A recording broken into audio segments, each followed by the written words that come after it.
Pray be seated.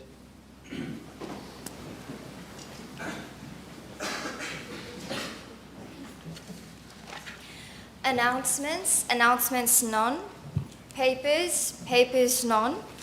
Question. Leader of the Opposition. Mr. Speaker, sir, thank you for giving me the floor. My private notice question is addressed to the NYP Minister of Technology, Communication and Innovation, whether, in regard to the rise in cyber incidents, as highlighted in the Mauritius Computer Emergency Response Team's 2024 report, she will state the measures government proposes to take for the A. Strengthening of the national cybersecurity infrastructure, and B. Protection of citizens' personal data and privacy. Minister of Information, Technology, Communication and Innovation. Mr. Speaker, sir, I thank the Leader of the Opposition for this important question regarding the critical issue of cybersecurity in Mauritius. Mr. Speaker, sir, my ministry is fully cognizant of the rise in cybercrime as detailed by the Mauritius Computer Emergency Response Team 2024 annual report. My government proposes a framework built on 4 key strategies. The first one, prevention, protection, prosecution, and partnership. Mr. Speaker, sir, a critical weakness in our cyber ecosystem is its fragmentation. When a citizen is targeted by phishing SMS or their data has been compromised, who do they contact first? The Computer Emergency Response Team, or the Cybercrime Unit, or the Data Protection Office. This leads to a profound confusion and under-reporting. This is why my minister proposed to establish a unified one-stop national reporting crime portal. I wish to table this. This is the structure.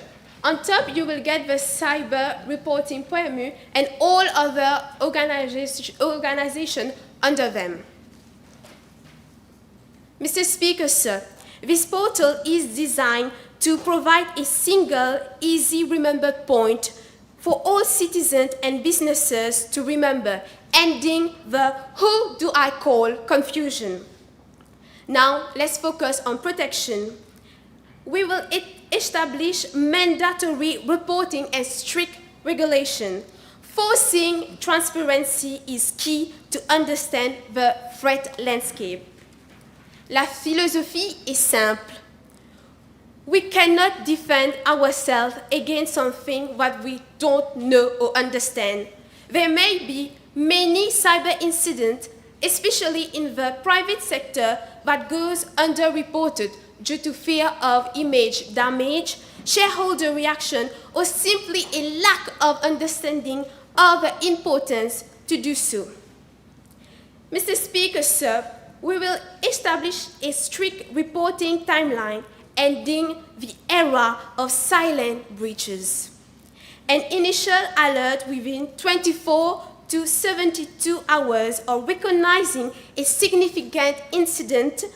This report will be submitted to the National Reporting Organization, stating that there is a high level of threat occurring. Secondly, a detailed report within a specific period of 13 days, providing technical impact assessment and remedial action taken by the organization. Third, we will focus on partnership. Mr. Speaker, sir, in cyberspace, borders are meaningless. An attack can be launched from another country and transmit through our servers and target our system here in Mauritius. Therefore, a go-it-alone approach is not just futile, it is dangerous. We are proposing international cooperation on a multilateral engagement. This includes deepening our collaboration with Interpol Cybercrime Director. We are also pushing the membership in the Budapest Convention on Cybercrime. The Prime International Treaty aimed at aligning cybercrime laws and improving investigative techniques across borders. For this matter, we are also pushing for a private-public partnership.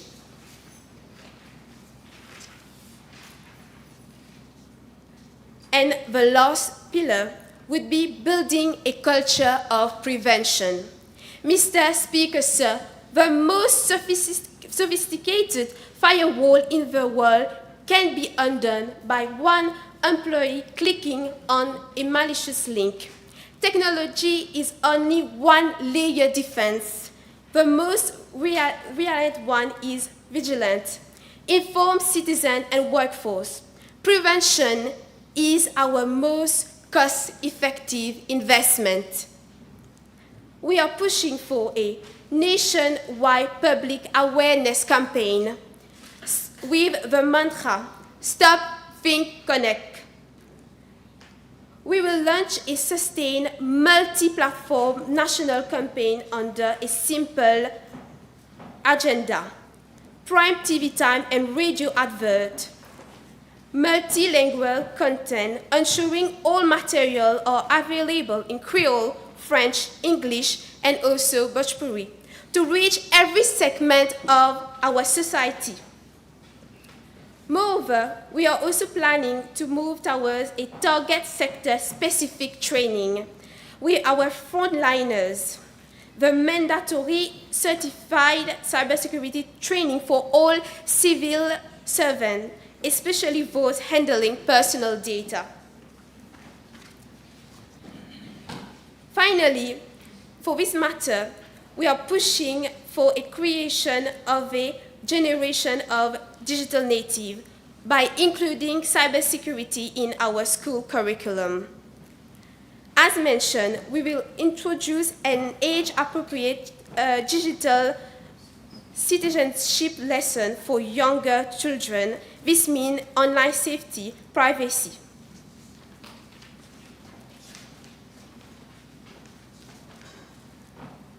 Finally, Mr. Speaker, sir, while we are strengthening our legal framework and technical framework, these are hollow without the collaborative partnership and the human firewall built by prevention. This four-pillar approach, prevention, protection, prosecution, and partnership, ensures that Mauritius does not just defend itself against cyber threats, but builds a digital society that is inherently secure, resilient, and trustworthy for all our citizens and investors. Thank you.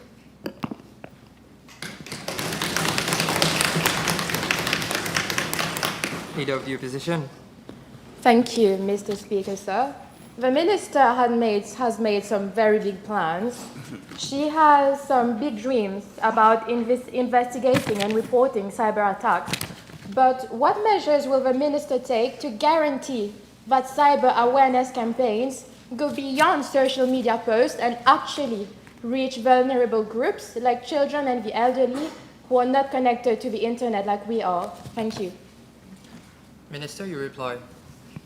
Thank you. Mr. Speaker, this is not a dream, this is a matter of cybersecurity. For the Stop Think campaign, we will be targeting prime TV time, not just social media, and also radio advert for all segments of the population, even the elder ones that doesn't use social media or even phones. Moreover, we are planning to have a scenario-based demonstrating how phishing, smishing, and other social media scams can occur.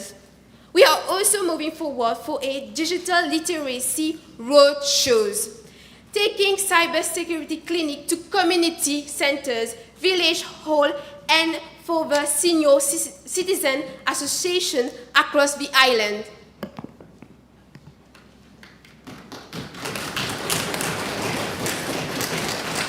Leader of the Opposition. Thank you, Mr. Speaker, sir.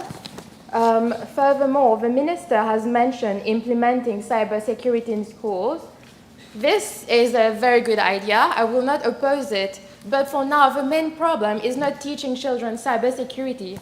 It's protecting children from being vulnerable. Teach the children the consequences of cyberbullying. From an early age, we will explain to them the risk of predators online, who to contact, and how to behave in a cautious manner.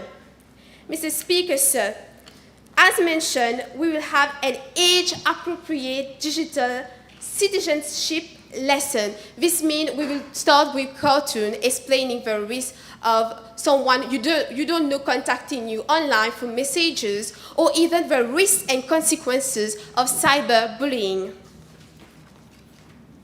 Moreover, we are also planning to start with secondary school through the basic of ethical use of the internet.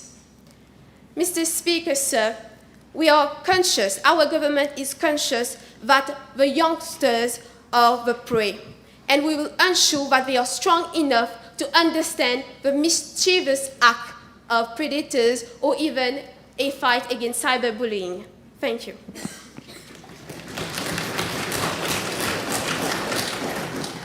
Leader of the Opposition. Thank you, Mr. Speaker, sir. Furthermore, the Minister has mentioned international collaboration. What measures, instead, will the Minister take to ensure that Mauritius does not become dependent on foreign cybersecurity firms, but develops its own local expertise? Minister. Thank you. By having partnership with the giants, such as the United States or even Interpol, we are planning to train our cybersecurity frontliner, the staff. But not only.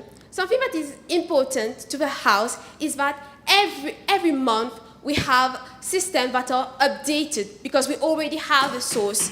The plan is through partnership, we can update our system to meet the international requirement, and not only that, by ensuring that we are present at convention, we'll ensure that our cybersecurity agent can understand the system and can build our own one with the expertise gained by the partnership. Thank you. Yes, Leader of the Opposition. Thank you, Mr. Speaker, sir. The Minister has made big claims about reporting cyber attacks. Reporting is good, but what measures will the Minister take to ensure that citizens whose data has already been exposed through leaks are not left without any real recourse or compensation? Yes, Minister. Thank you. This is not just big word. This can be done and will be done and should be done. Mr. Speaker, sir, concerning the victim, we are planning to have in our national reporting agency to provide victims with real-time status update on their case, enhancing transparency. We will also ensure that we can not get the data back, but ensure that such breaches do not affect them again.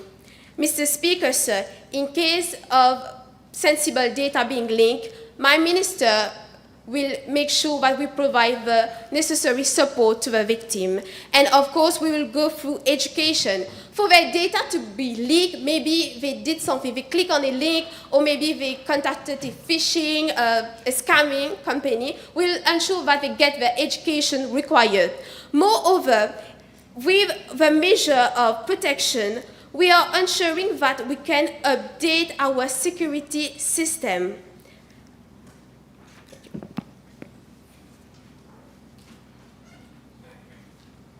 Leader of the Opposition. Thank you, Mr. Speaker, sir. Planning is good. The Minister has big plans, again.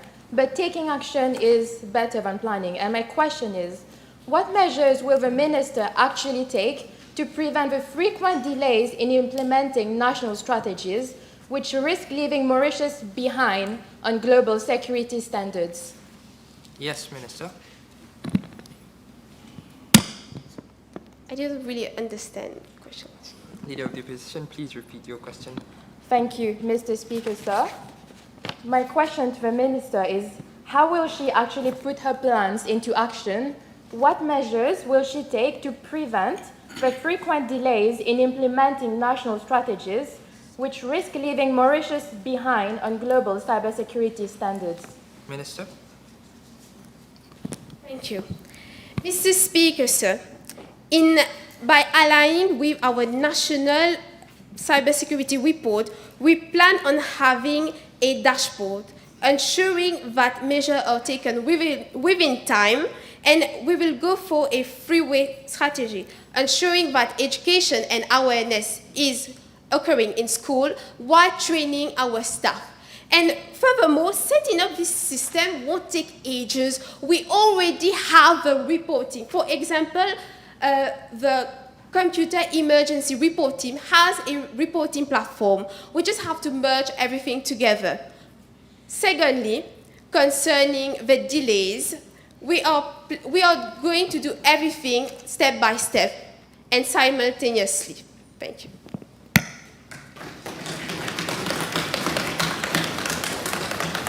Members, time is over for PNQ.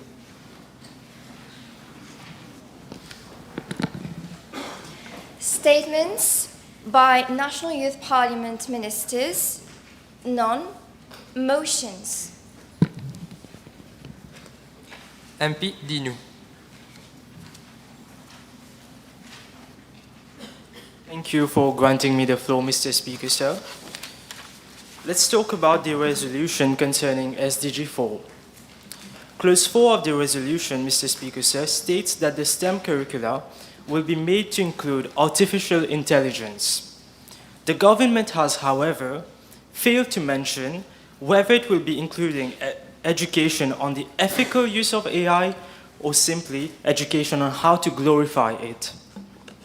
Mr. Speaker, sir, the government seems to not know that we have ongoing issues of unethical use of AI. The feeding of artists' artwork into generative AI models to create AI-generated artwork has proven to be a threat to artistry as well as intellectual property. Let us not mention the over-reliance of certain students who are using AI as an easy way out of their schoolwork. This resolution does not state exactly how such a pressing problem is going to be tackled. Mr. Speaker, sir, the government seems obsessed with STEM and disregards the various other fields of studies.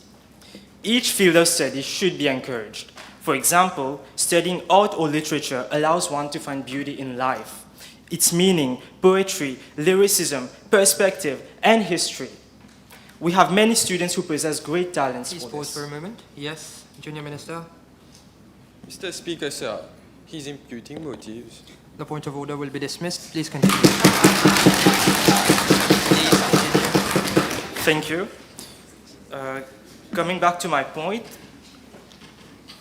we have many great students who possess great talents for these subjects just stated. However, instead of taking pride in this, Mr. Speaker, sir, this resolution seems to cruelly remind them that they are less competent than STEM students. PPPs to integrate vocational, technical, and skill-based training are not exclusive to STEM only. Allow me to break this news to the government if they have not heard this already. Mr. Speaker, sir, another flaw is the lack of consideration for the teaching staff. For STEM curricula to incorporate AI, robotics, there's more, biotechnology, the teachers or the teaching staff would have to have an intensive knowledge about all these. How is the training going to take place, if there will be any, because this is not stated in the resolution? Mr. Speaker, sir, despite reaching halfway through this debate, the government has yet to address this pertinent issue, showing the lack of competency on their side. Mr. Speaker, sir, Teachers are not magicians. Allow me to remind the government that they are humans too. Their mental health and physical health should be accounted for, because it is them who will have to put this framework in practice in the classroom. Mr. Speaker, sir, Clause 7 should be amended to provide psychological support and advice to the teaching staff as well. This resolution pretends that they are invisible. Mr. Speaker, sir, the opposition is always here to provide effective solutions, but the government MP, has... please wrap up. Yes, I will do that. The government has to also show willingness to collaborate with us. For now, Mr. Speaker, this resolution will only lead our students and teaching staff to failure if implemented as it is. Thank you.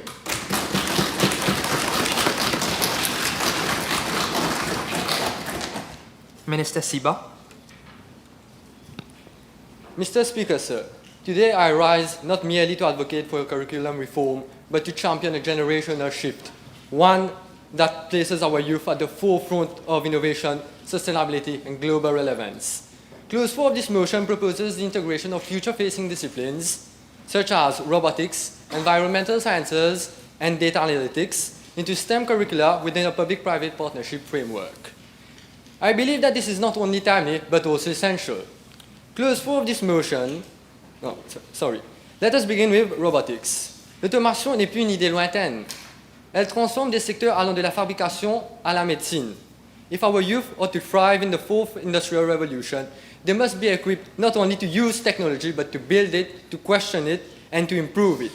Through public-private partnerships, PPPs, we can bring industry-grade labs into our schools. For example, we can integrate pilot robotics labs in 10 secondary schools across the nation. Additionally, we may also introduce mentorships into our classrooms to students and teachers alike, and innovation into our national DNA. Next, environmental sciences. Mauritius stands on the front line of climate vulnerability. Rising sea levels, shifting weather patterns, and biodiversity loss are not mere abstract threats, Mr. Speaker, sir. They are lived realities. By embedding environmental education into our technical training, we empower young Mauritians to become climate leaders, green entrepreneurs, and stewards of sustainability. This is not just about jobs, it is about justice. And then, data analytics. In today's world, data is power. C'est comme de l'argent dans une partie de Monopoly. Sans casse PNM, là.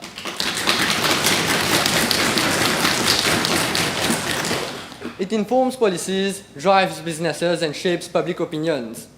Whether it's optimizing energy grids, improving healthcare delivery, or enhancing agricultural yields, data literacy is at the foundation of smart decision-making. Through PPPs, we can ensure that our youth are not just consumers of data, they become analysts, strategists, and innovators. But Mr. Speaker, sir, this clause goes further. It mandates adaptability, a curriculum that evolves with emerging sectors. Tomorrow's breakthroughs may lie in quantum computing, synthetic biology, or space technology. We must build an education system that is agile, responsive, and visionary, but also realistic. Because we in the government do not believe in delusions. Or as Gen Z would say, Delulu is not the Sululu.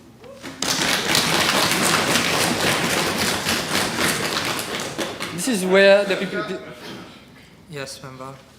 Thank you for giving me the floor, Mr. Speaker. So on the point of order, I believe Delulu is unparliamentary.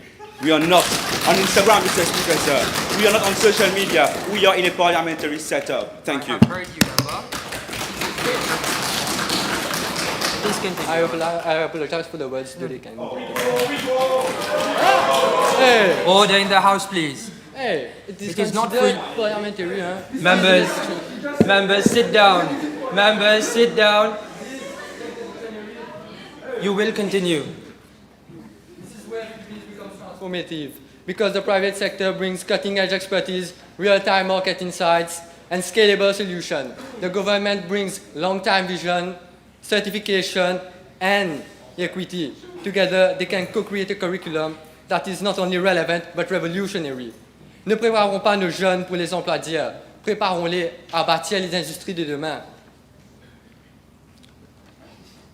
Let Mauritius become a beacon of educational innovation in the region. Let our classrooms become launchpads for climate Please solutions. pause for a moment. Yes, MP. Mr. Speaker, Speaker, sir, the member of the opposition has pointed fingers at our dear minister. I have already done that. Please continue.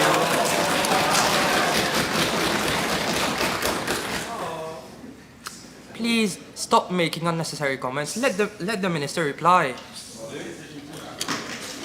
Order. Please continue, Minister. Let our classrooms become launchpads for climate solutions, AI breakthroughs, and digital empowerment. And finally, Mr. Speaker, sir, let us not ask what the future holds for our youth, but what our youth holds for the future. I thank you.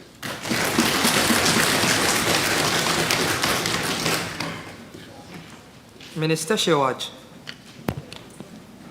Mr. Speaker, sir, recognizing that Sustainable Development Goal 4 calls for inclusive and equitable quality education and lifelong learning opportunities for all, and acknowledging the urgent need to bridge the gap between education outcomes and the labor market needs in Mauritius, this proposed motion resolves to establish a National Skills and Curriculum Alignment Council. This council shall serve as a central body to align national education and training curricula with labor market needs, forecast skill demands, and ensure continuous curriculum updates in response to emerging socio-economic challenges. Having reached nearly 20% youth unemployment, it is crucial to align education outcomes with labor market requirements ranging from internship or apprenticeship programs, placements, to dual training programs.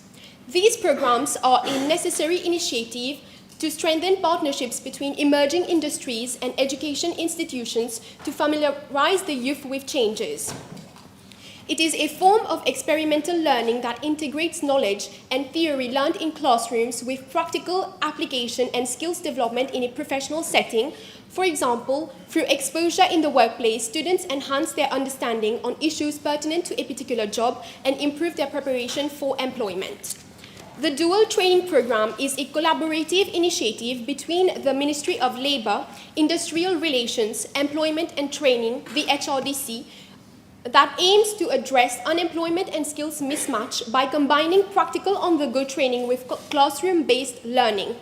Apart from following a dual approach, it also offers diploma and degree courses in fields relevant to the labour market with placement in public enterprises. Mr. Speaker, sir, I would also like Minister, to please pause your speech. Yes, MP Dabicharan. Too late, Mr. Speaker. I was going to say she is not referring to you. Please continue, Minister. Mr. Speaker, sir, I apologize. Mr. Speaker, sir, I would also like to point out that the opposition's comparison to students to lab rats is not only an exaggeration, but a misinterpretation of our education system.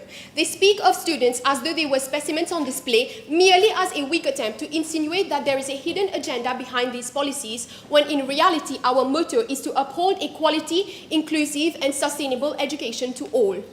If the opposition believes that every educational reform is an experiment, then are we to stand still and deny students the skills they need for a changing world? SDG 4 calls for progress, adaptability, and innovation, not stagnation. Please pause your speech. Yes, MP. On a point of order, Mr. Speaker, sir, I implore your democratic guidance in the House. I hesitate to interrupt. Can you please resume your seat? Thank you. Thank you. MP, please resume your seat. Please continue. Thank you, Mr. Speaker, sir. Thank you. Monsieur le Président, l'éducation est plus qu'un droit fondamental. Elle est la condition de la prospérité et de la justice sociale. Nos programmes proposés seront donc actualisés en consultation avec les universités, inclus les partenaires sociaux, incluant les ONG comme SOS Village d'enfants, Rayon Soleil et les organisations de plaidoyer pour les droits de l'enfant comme l'Alliance for Children Mauritius. Pour répondre aux besoins de chaque enfant, qu'ils vivent en zone rurale ou urbaine, qu'ils soient en situation de handicap ou issus d'une famille défavorisée. Mettre en avant un système éducatif inclusif, Monsieur le Président, c'est investir dans des citoyens compétents. Et la résolution que nous proposons aidera donc à aligner l'éducation sur les besoins réels de la société, car elle doit être perçue non comme une obligation, mais comme une voie d'émancipation. Merci, Monsieur le Président. Members are reminded that when I am ruling on something, the decision stands as given by the chair. I will not allow that my authority is questioned or commented upon. Yes, MP Osani. Thank you, Mr. Speaker, for granting me the floor. Mr. Speaker, members of the House, this resolution speaks of empowering the youth, yet it disregards ban séparant dans le cadre. Yes, MP. I believe this is an unparliamentary word according to the standing order. Creole is not allowed in this chamber. Thank you, Mr. the Speaker. MP, please refrain from making such comments. Yes, it's a phrase given the context. but MP, okay. I did not tell you to comment. Please continue. Sorry. It gives promise of prosperity with the implementation of a national framework, but through and through, it ignores critical issues. This resolution, though ambitious and power-driven, is deeply flawed. A framework of this size needs substantial funding. But the government is dead silent on that. Are they relying solely on the private sector for funds? Well, I hope they know how unreliable that is. Puisque, quand les profits sont en déficit, le gouvernement, les compagnies pratiquent l'art du camouflage. Comme exemple, in 2015, a local partner attempted to run an international branch. Yes, Minister Dominic, please pause your speech for a moment. Monsieur le Président, this is irrelevant. In the resolution, we clearly stated that we are focusing on private-public partnership. MP, please be specific in your speech. I guess. Please continue, MP Osani. In 2015, a local partner had a partnership with a campus called Aberystwyth University. But after collecting only 0.053% of expected profits, the university shut down all operations in Mauritius. Moreover, this resolution mentions no private sector incentives. Are companies expected to throw millions into a PPP just because they ask nicely? Croient-ils que les compagnies le feront de la bonté de leur cœur? Aïe, ce gouvernement là, c'est ça. MP, please refrain from using. Sorry. To say the least, they're out on a limb. Now, unlike the government, we actually acknowledge the SDG 4 and UNESCO 2030 goals.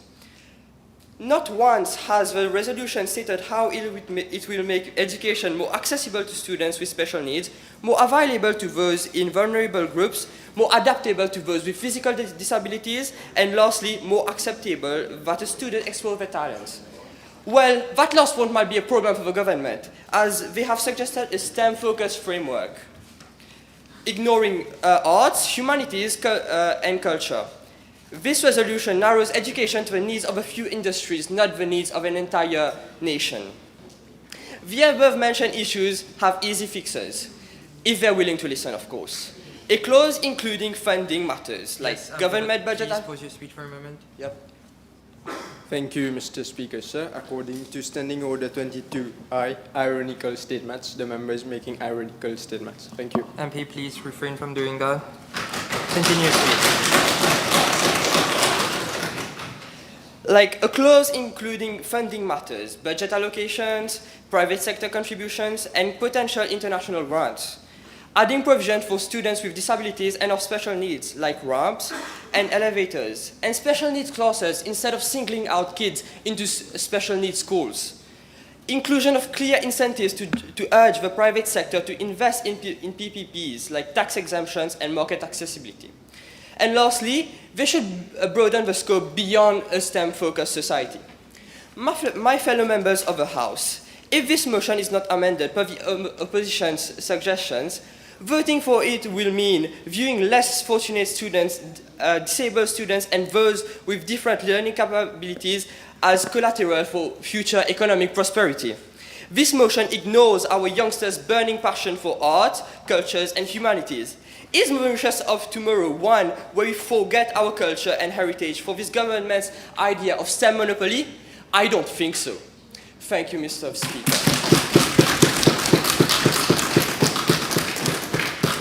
Yes, Minister Maideen Khan. Thank you, Mr. Speaker, sir. As we gather here today, I ask you to take a moment to think about the children of Mauritius, the curious, eager young minds sitting in our classrooms today full of excitement, potential, and questions. The future we are addressing is not an abstract concept, it is theirs, and the decisions we make today will directly impact the opportunities they will or won't have tomorrow. Every child carries a spark within them, and each spark shines differently. Not every child would want to learn the same things, and that's perfectly normal. What isn't normal, however, is expecting all children to study the same rigid set of subjects when there are so many fields, domains, and aspects that remain untapped by the authorities. Let's face it, we live in an era where innovation moves faster than our traditional education systems can keep up with. AI is no longer science fiction. It's already managing data, driving decisions, powering industries. If we want our youth to compete globally, we must stop preparing them for the world that was and start preparing them for the world that is coming. We cannot rely... Please, yes.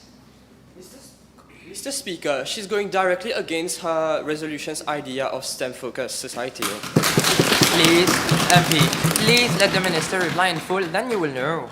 I was going to get to that, thank you.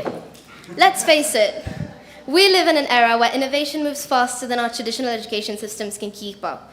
AI is no longer science fiction. It's already managing data, driving decisions, and powering industries. If we want our youth to compete globally, we must stop preparing them for the world that was and start preparing them for the world that is coming. We cannot rely on yesterday's curriculum to face the problems of tomorrow. This is why I strongly support the proposal to mandate the integration of future-facing fields into the curriculum, especially within the framework of the public-private partnerships, and especially fields like biotechnology, marine sciences, and most notably, artificial intelligence. The public-private partnership model offers a powerful solution by combining government and private sector expertise to create a forward-thinking, practical education system with inclusion to disabled and neurodivergent students. Firstly, let's talk about biotechnology. Biotechnology, this field is transforming healthcare, agriculture, and even economic growth. This shift is crucial for preparing students to meet the growing demand for skilled professionals and adapting to the emerging sectors. This framework would promote research, experimentation, and curiosity-based learning, something that allows students to express their interests openly. Next, let's look at marine sciences. Mauritius, as an SIDS, has unparalleled access to the sea.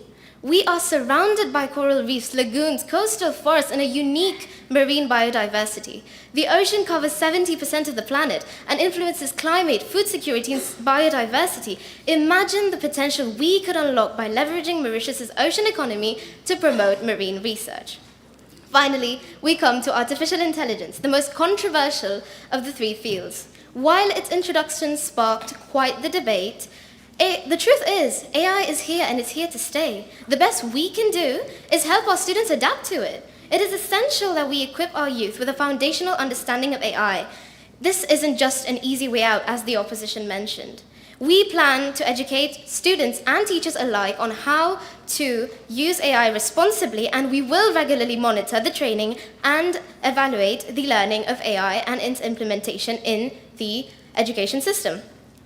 We also aim to offer professional training for educators on how to implement AI in teaching, create real-world experiences for students through mentorships, internships, and jointly develop a stable, forward-thinking, AI-inclusive curriculum.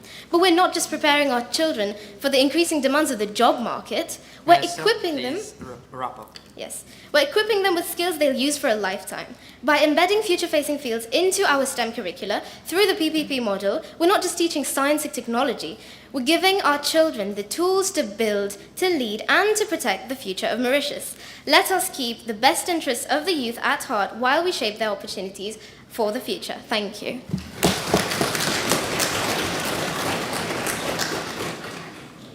Junior Minister, toi, Nigel. Thank you, Mr. Speaker. Mr. Speaker, sir, I rise today to speak on emotion that is of a critical importance to our nation's future. But I want to bring the focus back it truly belongs, the youth. As the Ministry of Youth and Sports, we are the guardian of our young people's dreams, ambition, and energy. And let's be honest, Mr. Speaker, our youth are full of energy. So much energy, in fact, sometimes we channel into it. Junior Minister, please step away a bit from the mic. Okay. Let's just say extracurricular activities, but don't always lead to a productive career. We all have seen the statistic. Statistics Mauritius report that our youth, those bright like mine, aged 16 to 24 years old face significantly higher unemployment rate than the rest of the population. It is not because we are not smart, Mr. Speaker. It is because of a skill mismatch, a gap between what we have learned and what the modern job market actually needs. It's like preparing for a football match with a rule book from a different sport. You might be a great player, Mr. Speaker, but you're not going to score any goals. This is where our ministry comes in. We understand that a nation's strength is not just in its GDP. It is in the confidence and capability of its young people. We will equip them through a framework that integrates certified training and focuses on employment-oriented skills. Institutions like Polytechnic Mauritius Limited and the MITD, working together with this program, will improve our youth employability. But, Mr. Speaker, we must do more. Enrollment in vocational programs is only 11% of upper secondary students. It's a bit like having a buffet, and only 11% of the people are actually eating. We have to make this career path not just an option, but a prestigious and rewarding choice. We are worthy of a celebration. Junior Minister, please, boys. Thank you, Mr. Speaker. I believe the MP is stating a lot of, how do you say, he's talking about football. Is it a point of order? He's talking about football. Point of order, it's not really relevant. He's talking about buffets, he's talking about football. How is that relevant to children? MP, please sit down. It is just a reference. Please continue. But I'm a Minister of Youth. I should talk about that, isn't it? I will not allow you to comment on that. I have already ruled on it. Okay, thank you. And this is where we can have some fun, Mr. Speaker. I propose that our ministry, under this new framework, lead a charge in two exciting initiatives: an annual National Youth Skills Game and a Youth Skill Ambassador Program. Imagine the excitement. Young people competing to show off their skills in robotic, coding, or even advanced manufacturing. We will have gold, silver, and bronze medals and televised ceremonies. This is not just a game, Mr. Speaker. It is a way to promote excellence in vocational and technical fields, celebrate young talent, inspire youth engagement, and foster national pride in skilled careers. It tells our young people that their technical skills are not just a backup plan. They are a path to excellence. So, Mr. Speaker, I urge this Parliament to support this motion. Let us not just talk about it like the member of the opposition. Let us build it like this government will do. One skilled young person at a time. The youth of Mauritius is ready to compete, to innovate, and to succeed. So, Mr. Speaker, l'année dans l'année, let's make Mauritius great again.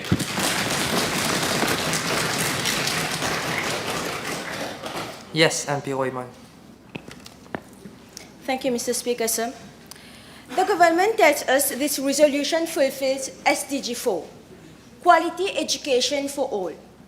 But this SDG is based on the principle of 4 A's decreed by the United Nations in the Convention of Child Rights, namely adaptability, accessibility, availability, and acceptability.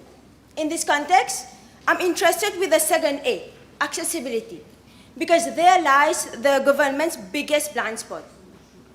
Mr. Speaker, sir, the government promises robots and algorithms, but internet penetration in Mauritius is still only at 79%.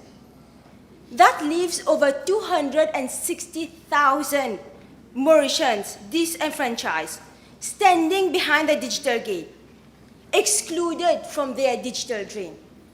We cannot call that access for all, where the digital divide between urban and rural, the rich and the poor, the connected and the unconnected are still widening. Mr. Speaker, sir, accessibility in this resolution is not complete. And when accessibility fails, the entire SDG is discredited. Now, contrast this resolution with EduTech Boost 2030.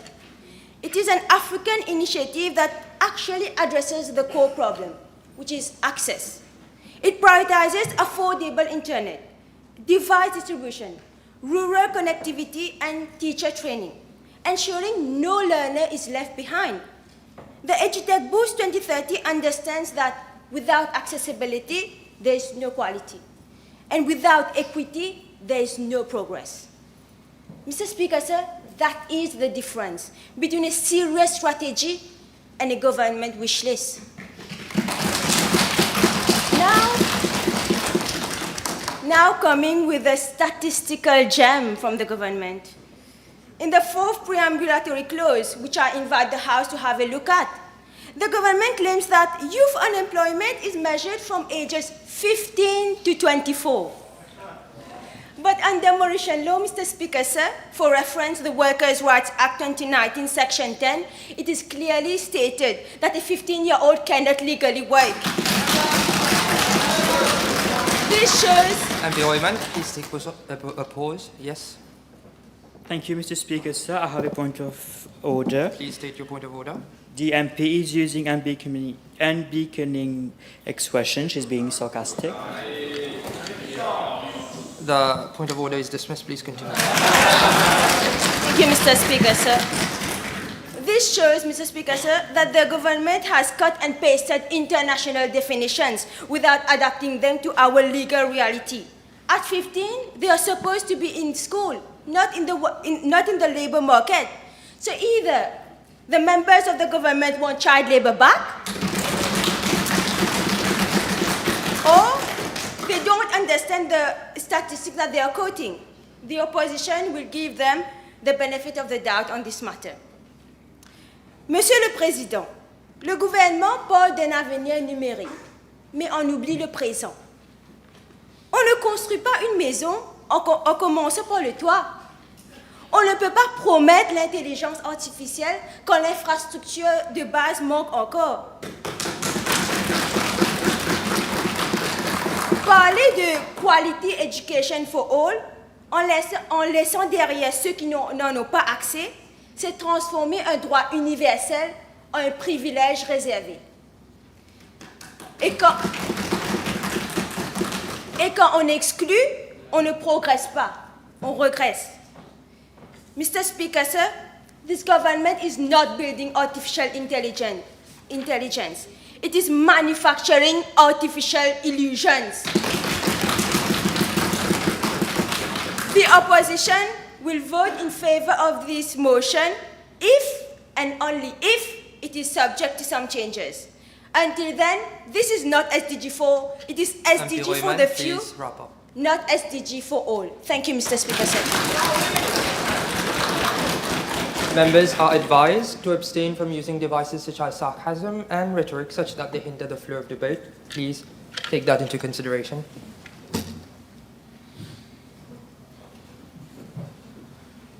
Yes, Minister Zamia. Mr. Speaker, sir, education is free to all and accessible to all by matter. Mr. Speaker, sir, the world is not changing. It has already changed. It's a shame that the opposition can't catch up with that. Member, please refrain from making provocative comments. Continue. And so too has the job market. In an era where employment is rapidly shifting, it is our duty and responsibility as a government to ensure that our youth are prepared to adapt and thrive.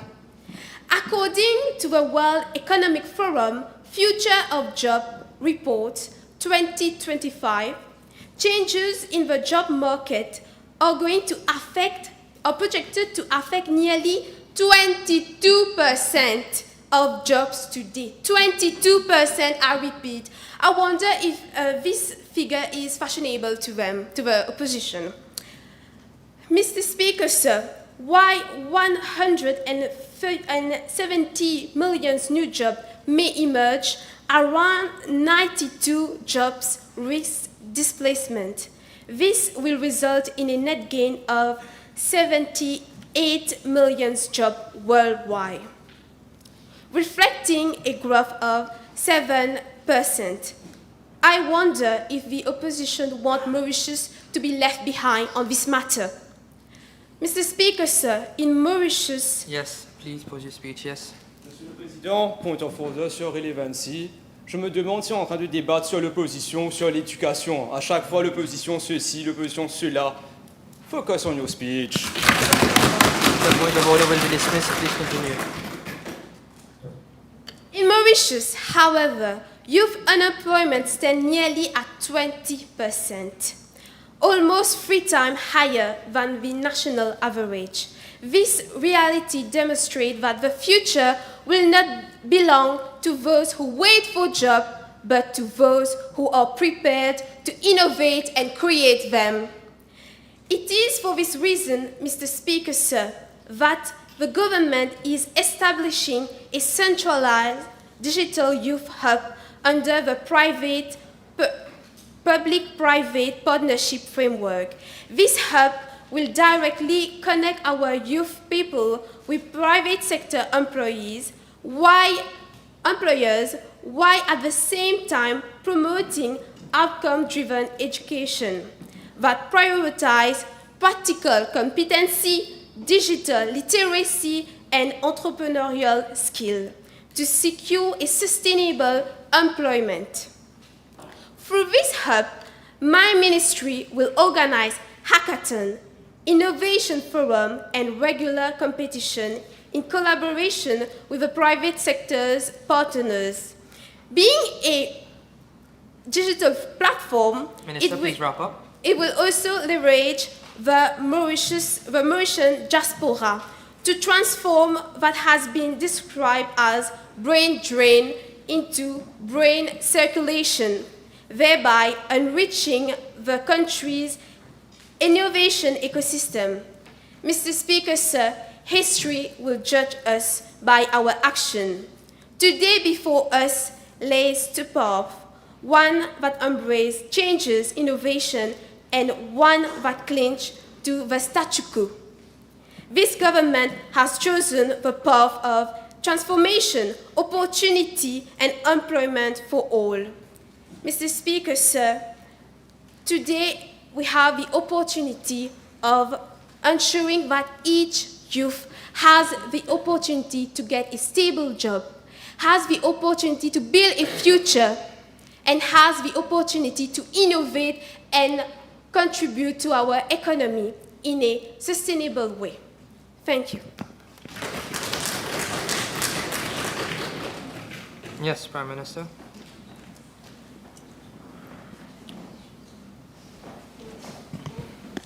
Mr. Speaker, sir, we have just heard the opposition tell us, with great confidence, might I add, why everything in this motion cannot work. They are very consistent in one thing: finding problems for every solution. If Mauritius had listened to this kind of thinking in the past, we would still be waiting for electricity in our villages and Wi-Fi in our schools. This motion is not about fantasy, Mr. Speaker, sir. It is about the future. It is aligning our young people with the skill that industries actually demand. STEM, AI, biotechnology, renewable energy, these are not buzzwords. They are... Yes. Thank you, Mr. Speaker, sir. On the point of order, the Prime Minister is not maintaining the decorum of the House. He is imputing improper motives. Thank you. The point of order will not be entertained, please. Thank you, Mr. Speaker, sir. These are not buzzwords. They are the building blocks of the global economy. To oppose this motion is not to defend caution. It is to defend irrelevance. The opposition call this a duplication. I'll call it reinforcement. Yes, yes. I have not given you your floor, MP. Please give me your... Yes, MP. I have a motive that the so honorable... Do you have a point of order? Sorry, a point of order that the so honorable Prime Minister is making for three improper motives. So I would say refrain from doing that. This is my prerogative to rule. Prime Minister, please refrain from making provocative comments. They say it is too ambitious.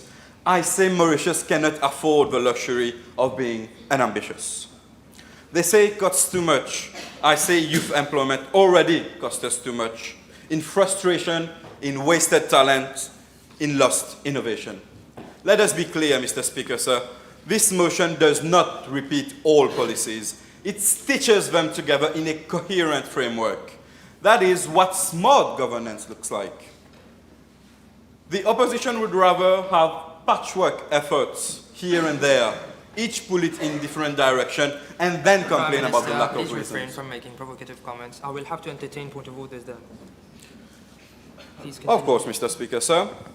Our clauses are not just words. Apprenticeship and internship connect students to real jobs, not make them work. The opposition cannot differentiate between child labor and apprenticeship vocational training. Yes, MP Balbouquet. That's a pity. Mr. Speaker, sur les points of order again, relevancing debate. Je ne comprends pas la fixette du gouvernement sur l'opposition. Je sais, on est dans l'opposition, on est beau et belle. On ne peut pas dire la même chose du gouvernement. Merci au point, Monsieur le Président. Merci. The opposition is allowed to critique, but the government does not want to propose. Please continue. A National Skills Realignment Council keeps education relevant and agile. Youth skill game and ambassadors make sure technical skills are not seen as second class, but as prestigious pathways. And the opposition, they scoff at ambition. They laugh at innovation. Prime Minister, last warning. Please refrain from making provocative comments. I will not be entertaining it anymore. The choice between us is simple, Mr. Speaker, sir. Do we prepare our youth to drive for the 21st century economy, or do we prepare them to listen to another opposition speech about why it failed? Mr. Speaker, sir, the government stands with the youth, with the future, with progress. The motion is not just good policy, it is necessary policy. The opposition may keep their nostalgia, we will keep our vision. And so, I say without hesitation, this motion deserves to pass, because Mauritius deserves no less. Thank you, Mr. Speaker, sir. Deputy Chair of Committees, MP Kulpoo, your concluding comment. Thank you, Mr. Speaker, sir. We have heard a chorus of voices in this chamber today, and we acknowledge the amendments proposed by the opposition. From this side of the House, we have heard visions and solutions. From the other side, we have heard doubt parading as wisdom. Mr. Speaker, sir, if cynicism created jobs, we would have solved youth unemployment by now. If negativity built skills, our young people would be world leaders. Unfortunately, it does not. It only holds us back. My colleagues on the government benches have made it crystal clear. Mauritius cannot afford to continue producing graduates without skills, certificates without competences, or ambitions without avenues. Mr. Speaker, sir, the government has put forward bold and transformative ideas. They propose a national framework for public-private partnerships to deliver certified STEM-focused training across all education levels, linking schools with industry to create meaningful, employment-oriented opportunities. They emphasize practical skills, critical thinking, digital literacy, and entrepreneurship, while encouraging apprenticeships, internships, and innovation hubs to connect learning directly to the real world. Future-facing subjects like AI, robotics, biotechnology, and environmental sciences will be integrated into the curriculum, keeping our youth ahead in a rapidly evolving global economy. The government also supports career guidance, mentoring, and the recruitment of school counselors to nurture resilience and lifelong learning, alongside initiatives such as the National Youth Skill Games and a Youth Talent Hub, to celebrate talent and connect young people with employers. In short, Mr. Speaker, sir, the government has outlined actionable, future-ready measures to empower our youth, bridge the skills gap, and make Mauritius a leader in innovation and technical excellence. We have heard today an undeniable truth. The future will not wait for us. It is already here. And this debate has shown that the question before us is not whether Mauritius can adapt, it is whether we choose to adapt. Mr. Speaker, sir, the opposition may cling to caution, but we on this side choose conviction. We refuse to let youth unemployment define us. We refuse to let fear of change paralyze us. And most importantly, we refuse to accept the status quo and condemn our youth to stagnation. With this motion, we are not accepting mediocrity as suggested. On the contrary, the government is challenging mediocrity at every level by raising standards. This motion is not simply educational reform, it is nation building. It is our generational commitment to give every young Mauritian the tools and the courage to shape his own future. This government is not satisfied with the ordinary. We demand the extraordinary. Mr. Speaker, sir, this motion is bigger than government or opposition. Today, we are not here to debate party lines or dwell in rhetoric. We are here for the future of our youth, the future of Mauritius. Support this motion, not because it is convenient or easy, but because it is right and necessary. Let us raise the standards, break the barriers, and redefine what is possible. Let us create a generation of leaders who will carry Mauritius forward with pride. Monsieur le Président, former la jeunesse, c'est semer des graines d'espoir et d'innovation. Et un peuple qui croit en ses talents ne connaît ni limites ni frontières. Chaque jeune que nous formons aujourd'hui est une étincelle qui illuminera le monde de demain. L'avenir nous appelle, mes amis. Répondons avec audace. On this note, Mr. Speaker, I commend the motion to the National Youth Parliament. Thank you. Members, we have reached the end of the debate for motion 2. I will now proceed to put the question before the House. The question is that the National Youth Parliament resolves that a national framework be established for the implementation of public-private partnerships schemes in vocational, technical, and skills-based training across all levels of education. Those in favor say aye. Aye. Those against say no. No. The ayes have it.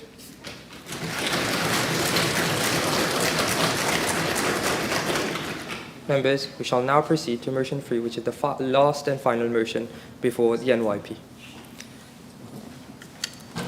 MP Dulmeer. Thank you, Mr. Speaker, sir. Mr. Speaker, sir, I beg to move the motion standing in my name, which reads as follows. This National Youth Parliament resolves that Mauritius adopt urgent legal, institutional, and community reforms to reach gender equality and equal pay, and strengthen protection against gender-based violence and increase women's participation in leadership and decision-making. With these words, Mr. Speaker, sir, I commend the motion to the National Youth Parliament. Your opening speech, please. Mr. Speaker, sir, members, gender equality. What a broad term. It is all about creating a world in which every individual, regardless of gender, has equal access to rights, opportunities, and resources. It is a fundamental human right and a crucial factor in achieving peaceful, prosperous societies and sustainable development. While exceptional progress has been observed in various spheres, a substantial gap still exists across the globe, and our Paradise Island is of no exception. This has limited the potential of many and has held back the progress of our societies as a whole. We have seen the result of this inequality of our workplaces, in our homes and our communities. We see it in the pay gap, lack of women in leadership positions, and the unequal distribution of unpaid labor. Needless to say, Mr. Speaker, sir, along with women, SDG 5 also englobes the rights and betterment of men. We should parallelly ensure that traditional gender roles do not exert pressure on men in both their personal and professional lives. We, as the agents of change, should work to break down those stereotypes. According to the World Economic Forum, no country has yet achieved gender parity. Well, who is to be blamed? Our societies, the government, societal institutions, or men and women themselves? But we are at a turning point. Consequently, it is of paramount importance that a clear division of tasks and procedures be put in place as explicitly outlined in the motion. While many would advance that constant implementation of stricter laws and policies would serve as futile, it is imperative to reiterate that along with the gender policy, the development, amendment, and enforcement of legal normative documents to ensure basic principles of gender equality will be more effective. Consequently, we will not only be making major strides in reaching gender equality, but will simultaneously be reinforcing equal pay, protection against violence, and ensure that women have a say in both the political sphere and their respective households. In this regard, Mr. Speaker, sir, it is noteworthy that only 18% of women is represented in Parliament, whereas 8% in the Cabinet. Besides, flexible working arrangements and paternal leave should be buttressed so that men can eventually contribute, if not equally, but to a greater extent to caregiving and household duties. With that being said, it can very well illustrate Mauritius' current position in achieving gender equality. Our island would only progress if each and every individual gets to enjoy equal rights and pathways, thus leading a life of dignity, respect, pride, as well as a sense of accomplishment. Therefore, Mr. Speaker, sir, members, with reference to the above, let us all commit to a better world where gender is not seen as a hindrance, but rather as a source of diversity and strength. The fight for gender equality is undeniably a long one, but together it is achievable. With these words, Mr. Speaker, sir, I commend the motion to the National Youth Parliament. Is the motion seconded?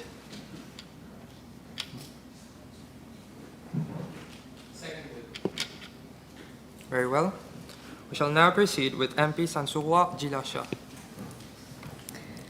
Thank you, Mr. Speaker, sir. I must say I was eager to hear the government grand vision for achieving gender equality in our beloved nation, and I must congratulate them, not for their solutions, but for their remarkable talent in turning something as urgent as gender equality into yet another long, shiny plan that on paper sounds impressive, but leaves me wondering how much of it would truly translate into action on the ground.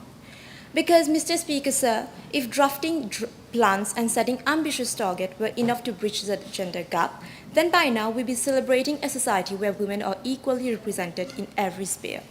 From leadership boards to sport governance, instead of still debating whether we should act or wait for another decade of report and reviews. Let us look at the National Gender Equality Action Plan.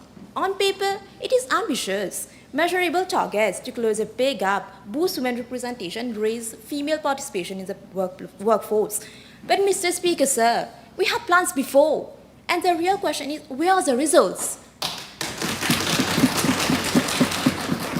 An action plan without binding enforcement is like a ship with no anchor. It looks ready to sail, but will drift whenever the tide takes it.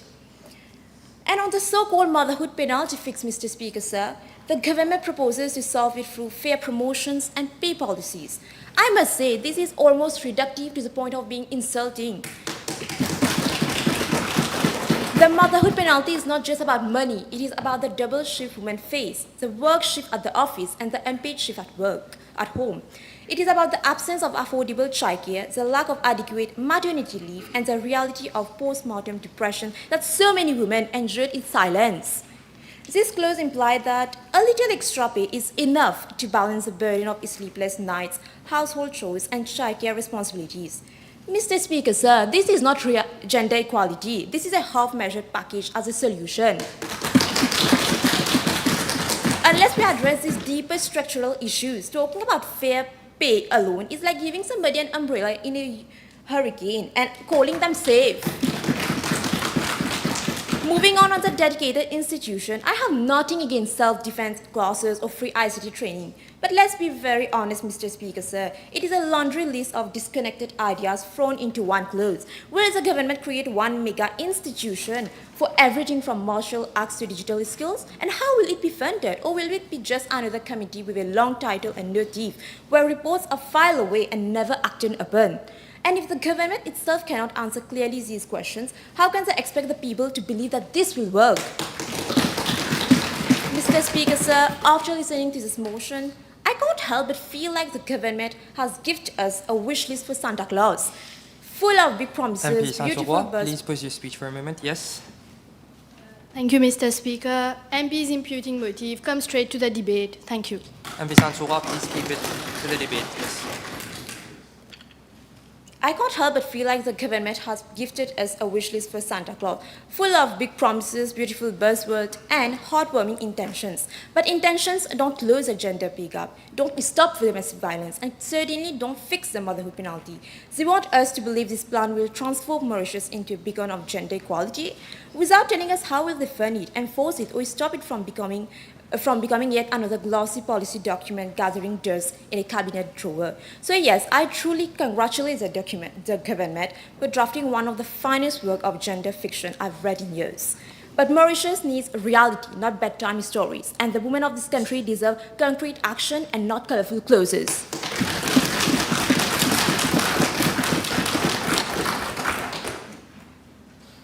Minister Kalpatia. Mr. Speaker, sir, I stand today entrusted with the portfolio of gender equality and family welfare. True, I am a man holding this portfolio, and I'm very proud of it.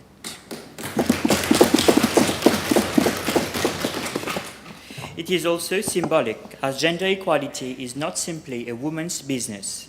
It is a national cause, a shared responsibility, which, as a government and me, as minister in charge, should carry forward as a test of our democracy.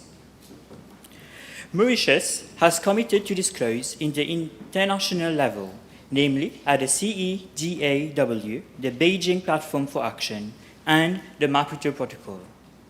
Yes, Mr. Speaker, sir, we must now act on our promises and commitments. The reality remains, women are more than half of our nation, yet they still face 14% pay gap, hold only 22% of parliamentary seats, and last year, 4,750 cases of domestic violence were reported. Mr. Speaker, sir, these are not just numbers. These are injustices, inequalities, and sufferings. Mr. Speaker, sir, the opposition will say that Mauritius already has strong laws, and I concur with this statement.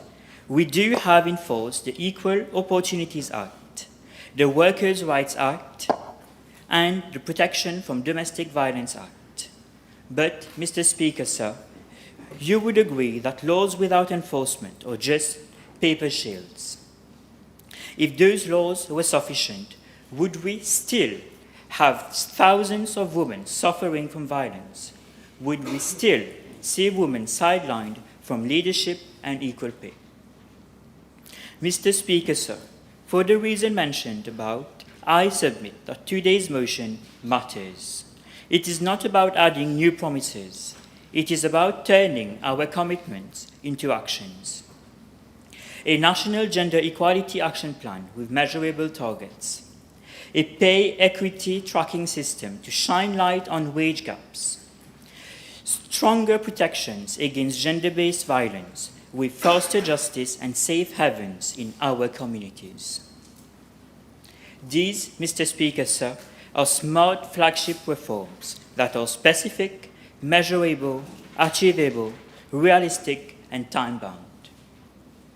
With this motion, Mr. Speaker, sir, we are also putting in place commentary measures which concerns our youth, our culture, and budgeting, all reinforcing the same goal, to level the playing field for every Mauritian and Rodrigan. And let us be clear, Mr. Speaker, sir, gender equality is not charity. It is smart economics. Closing gender gaps would actually grow our GDP by 10% in the short term to medium term, without forgetting that above all, it is about justice. It is about recognizing that when women rise, Mauritius rises. Je conclus, Monsieur le Président, l'égalité du genre n'est pas une faveur, mais un droit. Chaque jour de retard, Monsieur le Président, est une injustice. Agissons aujourd'hui, Monsieur le Président, pour l'histoire, pour la justice, pour l'île Maurice. I so move, Mr. Speaker, sir.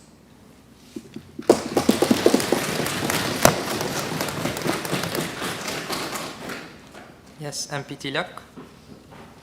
Thank you, Mr. Speaker, sir. Allow me to briefly say that I am not here to criticize the government, but to criticize arguments and a resolution, obviously. This resolution is spoken of as if it is flawless, but let us be honest. Good intentions, while appreciated, do not equal good policy. If we genuinely want gender equality, we cannot settle for cosmetic reforms dressed up as progress. Mr. Speaker, let's take a look at this famous resolution. The preamble itself admits that women are concentrated in low-paid jobs such as textiles and hospitality. But strangely, none of the operative clauses tackle this head-on. Where are the proposals for reskilling programs, for upward mobility, for pathways into STEM or higher earning sectors? We cannot pretend to achieve SDG 5 if we only talk about equal pay on paper, but ignore the fact that women are clustered in low-wage industries. Now, moving on to the best part of this resolution. Mr. Speaker, the creation of yet another new institution to handle everything from ICT training to self-defense classes. Honestly, this is what we call bureaucratic overkill. We already have a Ministry of Gender Equality and several commissions. Why the need for duplication of work? And about self-defense training, do we seriously not hear the underlying sexism? Why are we asking our women to learn how to fight instead of fixing a society where men are the aggressors? The burden of change cannot keep falling on women. A better approach would be to strengthen the structures we already have and to channel resources into police reform with mandatory gender sensitivity training, which I have seen in the resolution, commendable by the way, for every officer and specialized GBV units that can actually respond quickly to survivors. Let's also educate the young male population first through school programs that challenge toxic masculinity. Mr. Speaker, Operative Clause 7 further proposes that at least 10%, I repeat, at least 10% of public investments explicitly address women's needs.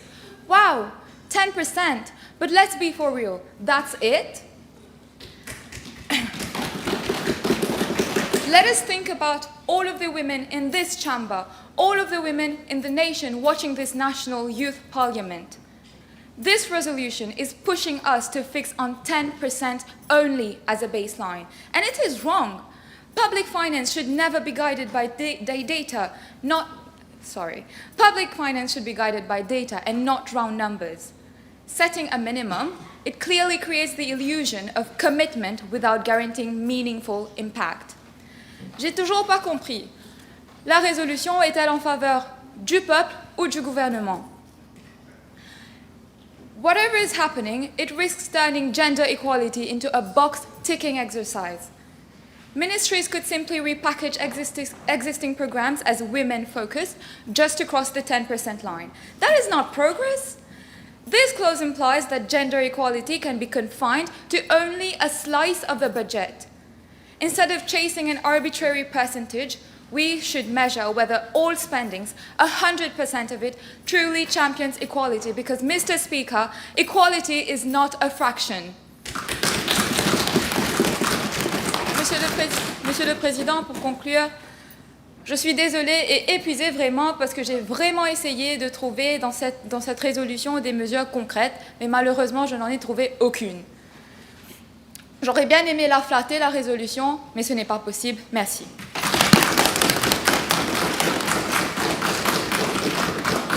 Members, the Deputy Speaker will now take the chair.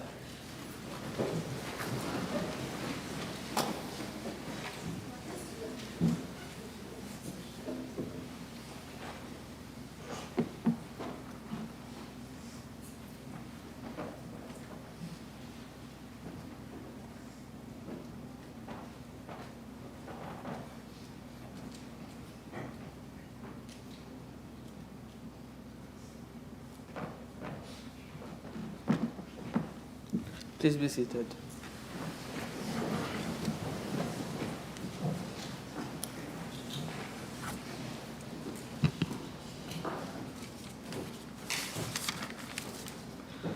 MP Manjuria.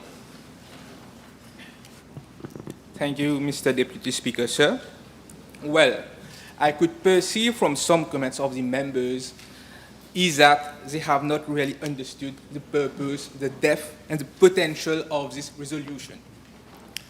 I imagine if a woman cannot be safe in her own house, none of us is truly safe. Today, in Mauritius, 1 out of 4 women has experienced some sort of gender-based violence. This is not my opinion. This is a lived reality revealed by national data and independent surveys like the Statistics of Mauritius and the Afrobarometer.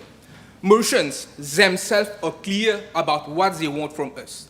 They rank gender-based violence as this country's #1 women's rights issue to be addressed by this government.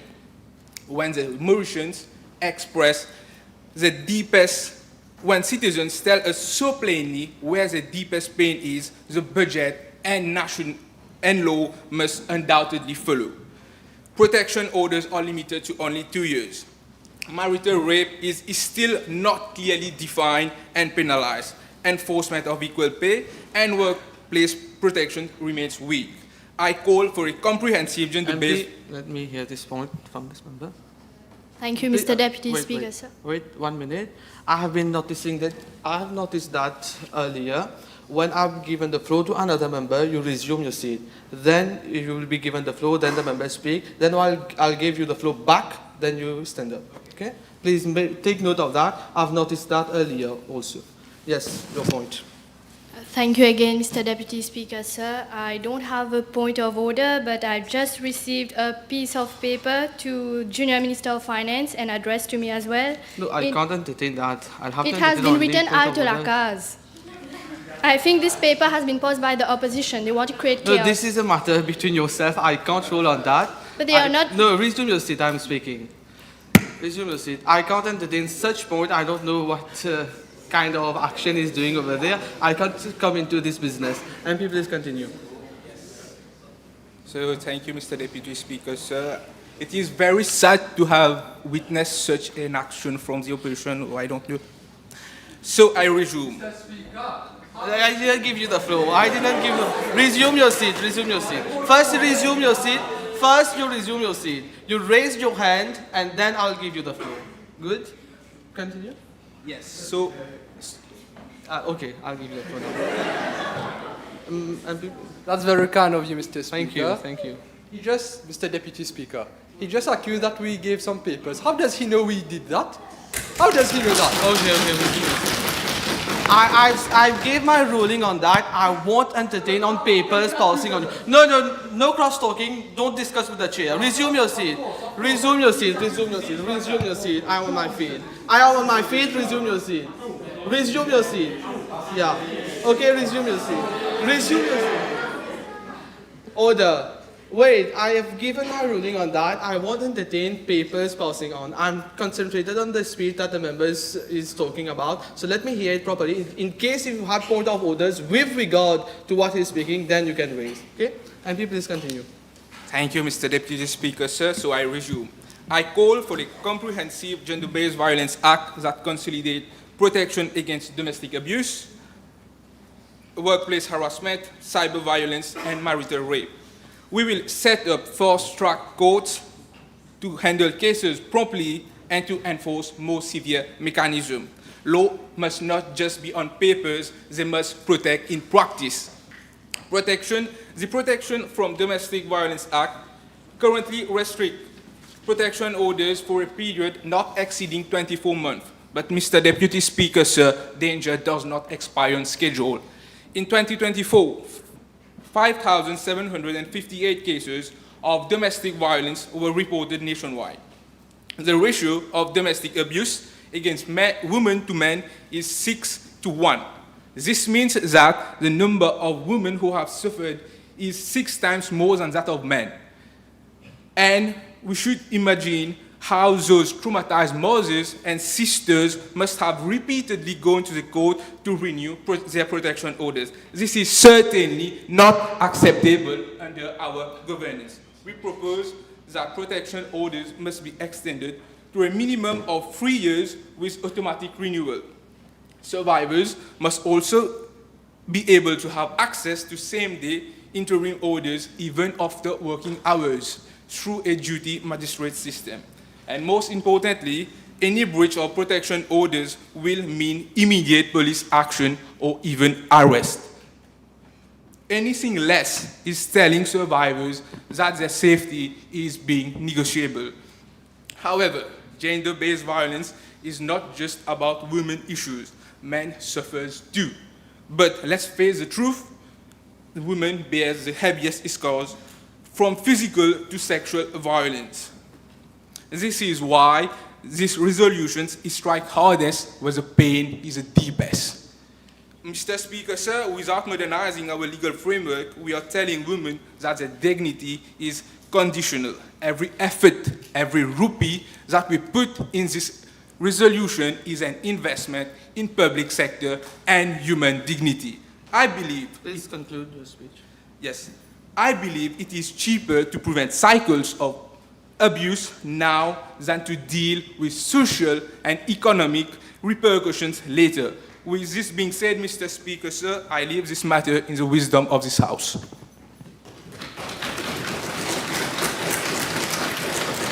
Members, you have very beautiful voices, indeed. You don't have to shout in the mic when you're speaking. If you have an important point to make, you can raise your tone, but don't shout in the mic. It's a bit disturbing. MP Kowal. Thank you, Mr. Deputy Speaker, sir. I must say, the government side has really outdone themselves. Binding targets here, national action plan there, and of course, the magical cure-all quotas. Pevin van Rave. Apparently, Yes, the road to wait, gender equality. MP, wait, let me hear this point. Sir, point of order. Unparliamentary language, Mr. Speaker, sir. Okay, thank you. Resume your seat. Okay, it happens in the parliament a bit, so okay, it's fine. There is not too much of Creole in it. You can proceed. Thank you, Mr. Deputy Speaker. Apparently, the road to gender equality is paved with spreadsheets and performance scorecards. But let me ask, is equality really about how many women you can squeeze in a boardroom photo? Representation is not just a head count. Women are not tokens you drop into parliament or into corporate board just to look progressive. We have seen it before, a few women elected or appointed, but their voices sidelined, their influence limited, and their leadership dismissed. If the foundation remains patriarchal, then adding women without changing the structure is nothing more than cosmetic surgery on a broken system. The government side talks pride. Mr. Deputy Speaker, this MP is imputing motives. Thank you, thank you. No cross-talking. It's not your job. Do yours, I will do mine. MP, please continue and try to be relevant. The government side talks proudly about binding targets for women's representation. Quotas sound good on paper, but here's the problem. When you force representation without addressing the pipeline, you create leaders who are not viewed for their ability, but for their quota. And guess what? That backfires. It strengthens the stereotype that women are there because they had to be placed, not because they earned it. If anything, this approach risks discrediting the very women it claims to empower. Mr. Deputy Speaker, sir, what we should be focusing on is building leaders, not counting them. Leadership development is not about one training program or one mentorship scheme. It's about years of investment from school to workplaces, from grassroots to national level. If you want more women in politics, start by creating space for them in youth wings and local councils. If you want women in corporate board, start with career mentoring and sponsorship in junior levels. If you want women in sports, invest in girls' sports and leadership early on. Mais non, après l'amour, la tisane. Let me hear this point. If it is a point of order on language, I've already gave my ruling on that. Mr. the Speaker, it is the second time that the Okay. MP is using Creole. Thank you. This is not allowed in Thank the you. chamber. Thank you. Resume your seat. Resume your seat. MP, please continue. MP, if resume your seat, I'm speaking. If the government side is a bit hurt when you're speaking Creole, try not to do it because they are a bit hurt about it. Please. That's how you build a pipeline, not by waving a quota one, bateau magique. Français, ça va. MP, you resume your seat. If you continue like that, I'll discontinue your speech. You don't address you address to the chair. Resume. Apologize, Mr. Deputy Speaker, sir. And now, the most glaring omission, the media. Mr. Deputy Speaker, sir, the media is perhaps the most powerful cultural weapon of all, but it is completely absent in this resolution. Day after day, our newspapers and talk shows reduce women to their looks, their personal lives, or their tragedies. Women appear as models, scandals, or victims, rarely as innovators, entrepreneurs, or leaders. If you don't change the way media portrays women, then you don't change the way society sees women. And if you don't change the way society sees women, no quota, no scorecard, no action plan will survive the test of reality. So, here's the bottom line. The government's resolution is ambitious on the surface, but superficial at its core. Representation without influence is tokenism. Quotas without pipelines are counterproductive. Cultural reform without media reform is incomplete. And leadership development without grassroots empowerment is just another bureaucratic project waiting to gather dust. We don't need more colorful reports or bold targets. We need structural change, cultural change, and narrative change. We need to stop counting women and start trusting women. Until then, Mr. Deputy Speaker, sir, all this resolution does is add glitter to the cracks. Thank you.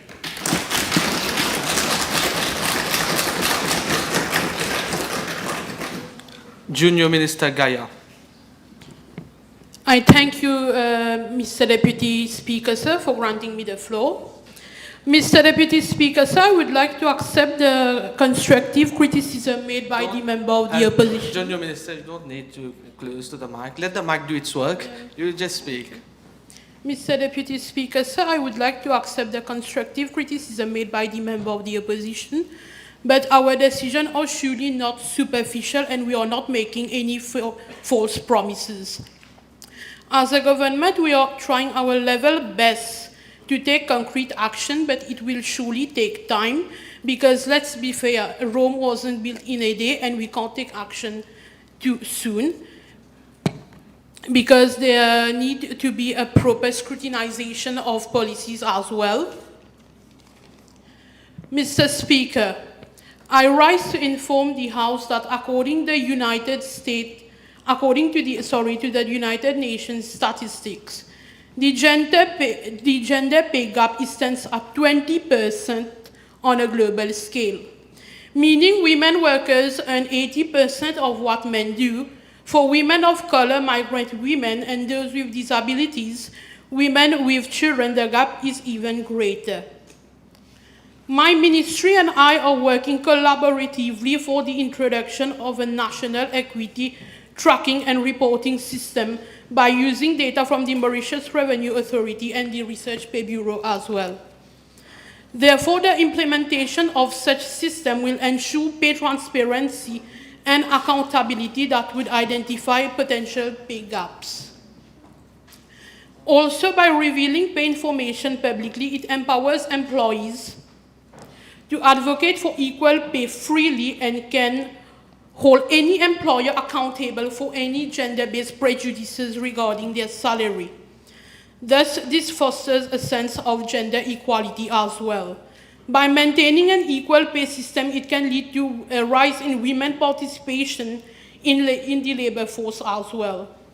We would further promulgate the publishing of annual sector-specific pay gap reports to track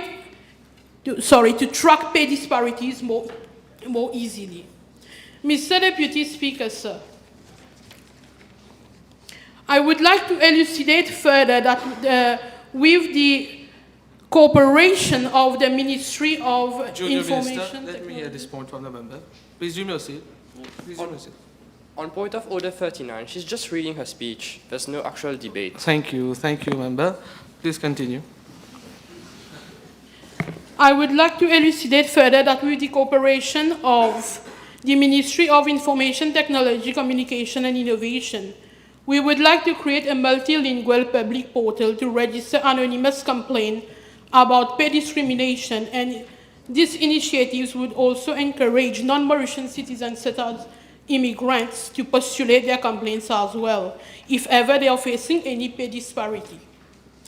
Additionally, we are considering about the enforcement of a gender equality scoreboard, which would help in assessing the progress of gender equality policies and the level of women participation in leadership roles as well. The gender equality equality scoreboard will also be used to track women's performance in sports federations and youth organizations as well. This would ensure quality performance testing, engendering to future decision-making about putting forward a foundation plan or a funding Junior plan Minister, to empower. let me hear a point again from this member. Resume your seat. Again, on point 39, paragraph Okay, 9. I already gave my ruling on that point. I was just specifying paragraph 9. She's just reading off her speech. Okay, no worries, thank you. Please continue. No cross-talking. Please continue. This would ensure quality performance testing, engendering to future decision-making about putting forward a funding plan to empower more females. In the same vein, our ministry would like to raise awareness that there is an international conference that is usually organized by the Minister of Japan, by the Minister of Foreign Affairs of Japan. Please go through your closing remarks. Yeah, this is my closing remarks. Okay. Don't be too long, if possible. Okay. In the same vein, our ministry would like to raise awareness that there is an international conference that is usually organized by the Ministry of Foreign Affairs of Japan for women specifically. It is commonly known as the World Assembly for Women. And this event can also be attended virtually with live streaming, online registration options too. So we would like to conduct a seminar to encourage more Mauritian women to take part in it, and it will be a great opportunity for them to demonstrate their leadership skills as well. We would organize other events locally to promote the role of gender equality. After an objective analysis of the subject matter, Mr. Speaker, so I would like to encourage the House to vote for this motion. Thank you.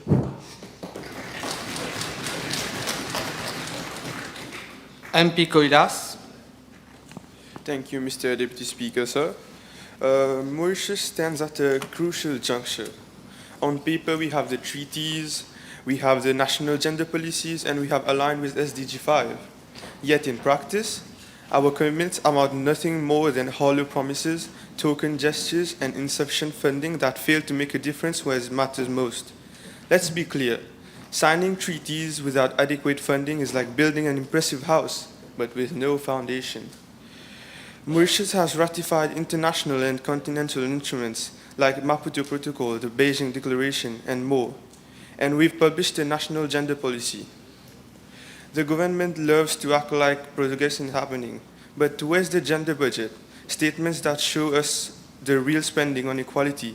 Where's the independent oversight to make sure promises aren't just lines on a script? Nowhere to be seen. This is a challenge that demands a serious response. But this issue goes beyond gender rights. It's about economic survival. The IMF and the World Bank have been clear. Closing gender gaps is not just morally right, it is economically essential. Countries that reduce gender equality experience higher productivity, higher GDP, and greater social cohesion. For Mauritius, failing to address gender equality results in real economic loss. This isn't about charity, it's an investment that will pay off many times over. So what's the solution? It's simple, free-based decisive actions. First, transparency and accountability. The Ministry of Finance must commit to publishing a gender budget statement alongside every national budget. No more vague lines or token gestures. a clear breakdown of how much our national spending is directed to improving women's outcomes. Second, fund what truly matters. Let's move beyond tokenism and make genuine investments. We need to scale up childcare programs, earmark funding for maternal health, create a women's entrepreneurship fund, and set a clear target. At least 10% of public investment directed to closing gender gaps. Anything less is a mere lip service. Third, accountability. This is where the rubber meets the road. An independent gender equality commission must be established with the authority to audit public spending and private sector practices. Major employers must be required to publish straightforward gender pay reports. Without enforcement, all the promises in the world mean nothing. Let me hear this point. I'd like to raise a point of order. It's just reading. I already gave a ruling on that. Okay, resume your seat. MP, please continue. Talk is cheap, action is priceless. Let me be clear. Gender equality is not a cost. It is the most powerful multiplier we have. Every study, every international report, every shadow that proves it. Closing the gender gap in employment and pay will raise our growth, expand our tax base, and reduce social costs. The framework exists. What we lack is political will, which will turn it into real results. Mauritius could become a regional leader in gender equality, a model for the rest of Africa. But this is not about goodwill. It is about strategic vision. Words are meaningless unless backed with resources, and promises are empty unless subjected to rigorous audits. I urge this House to support binding and gender-responsive budgeting, proper funding for critical services like childcare and maternal health, and an independent oversight body. This is how we transform Mauritius from a nation that talks about equality into one that acts on equality. Thank you.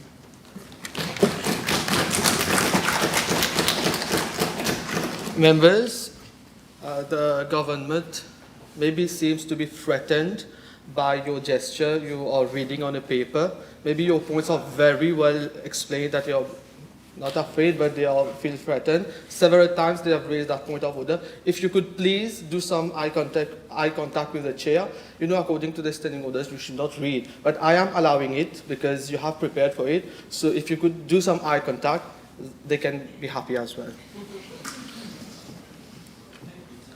MP Nandu Singh. Thank you, Mr. Deputy Speaker.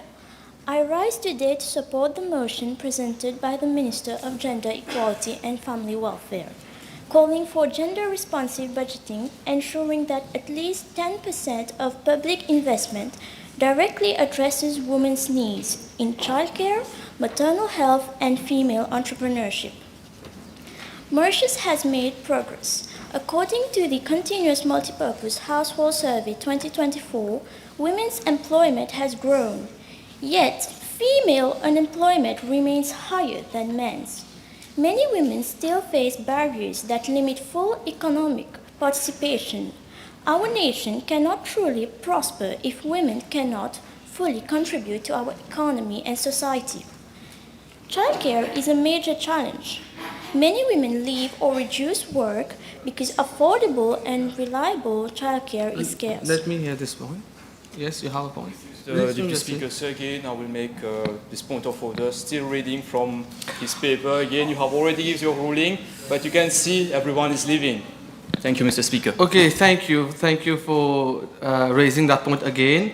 MP, please continue.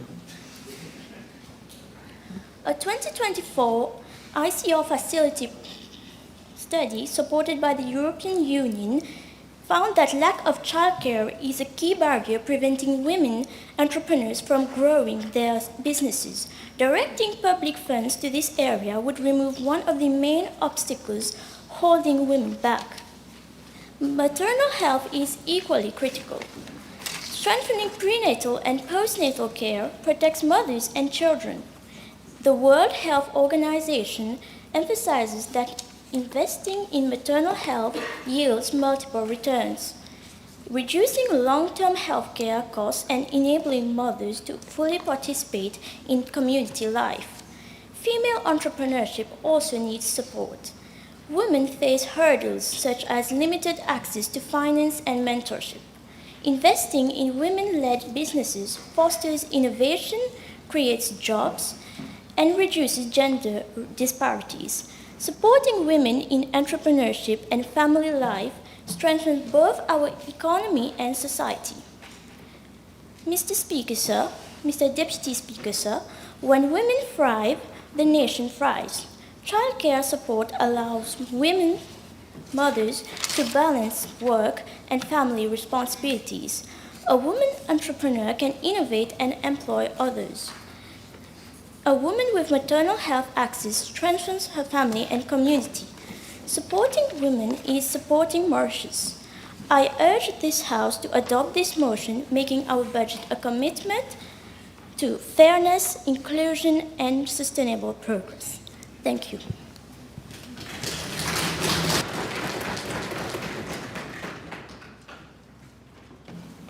MP Chatu. Thank you for the floor, Mr. Deputy Speaker. Mr. Deputy Speaker, I've listened carefully to the opposition, and if I may say, their arguments are not only weak, they are recycled excuses dressed up as concerns. Mr. Deputy Speaker, we already know what the opposition will try to argue. They will say we must move slowly, but tell that to the 4,750 women who reported violence last year. Tell that to the woman who's earning 20% less than her male colleague for the same job. The Ministry of Public Service and Administrative Reforms is dedicated to remove the economic violence inflicted on marginalized groups.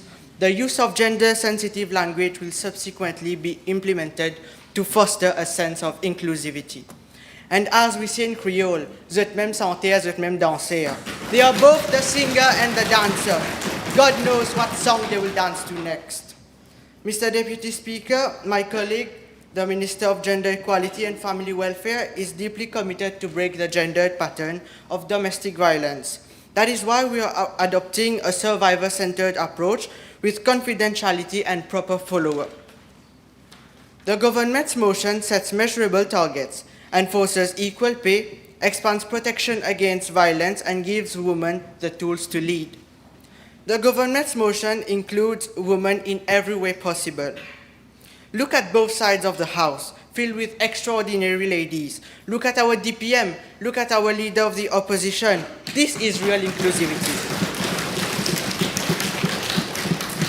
Mr. Deputy Speaker, while we work to deliver equality and justice, the opposition seems busy acting like saints. Maybe it's time they get canonized, and there are some among them who frankly belong in a museum. Species to be studied, not voices to lead the nation. MP, let me hear a point. Yes, MP Balgobin. Mr. Speaker, sir, he's imputing motive. We are not in a museum here. Focus on your speech again. Be respectful. Please refrain from doing that again. My apologies, Mr. Deputy Speaker. No need for that sound. So yes, Mr. Deputy Speaker, history will remember that when the choice came between equality and excuses, this government chose equality, whereas the opposition chose to renew their flop soap opera for a season 2. I stand proud to support this motion because Mauritius deserves nothing Let me less. hear a point over again. Yes. Mr. Speaker, sir, I wish to remind the House that we are not accountable to the government. It is the government who is accountable to us. Thank you. MP, please continue. Held accountable. We will see that very soon. To end, Mr. Deputy Speaker, I would like to say a few words in Hindi. Stage पे नाचना सबके बस की बात है, असली काम करना हमारे बस की बात है. Which translate please. Which translates to dancing on stage is easy, but doing real work is difficult. Thank you, Mr. Deputy Speaker.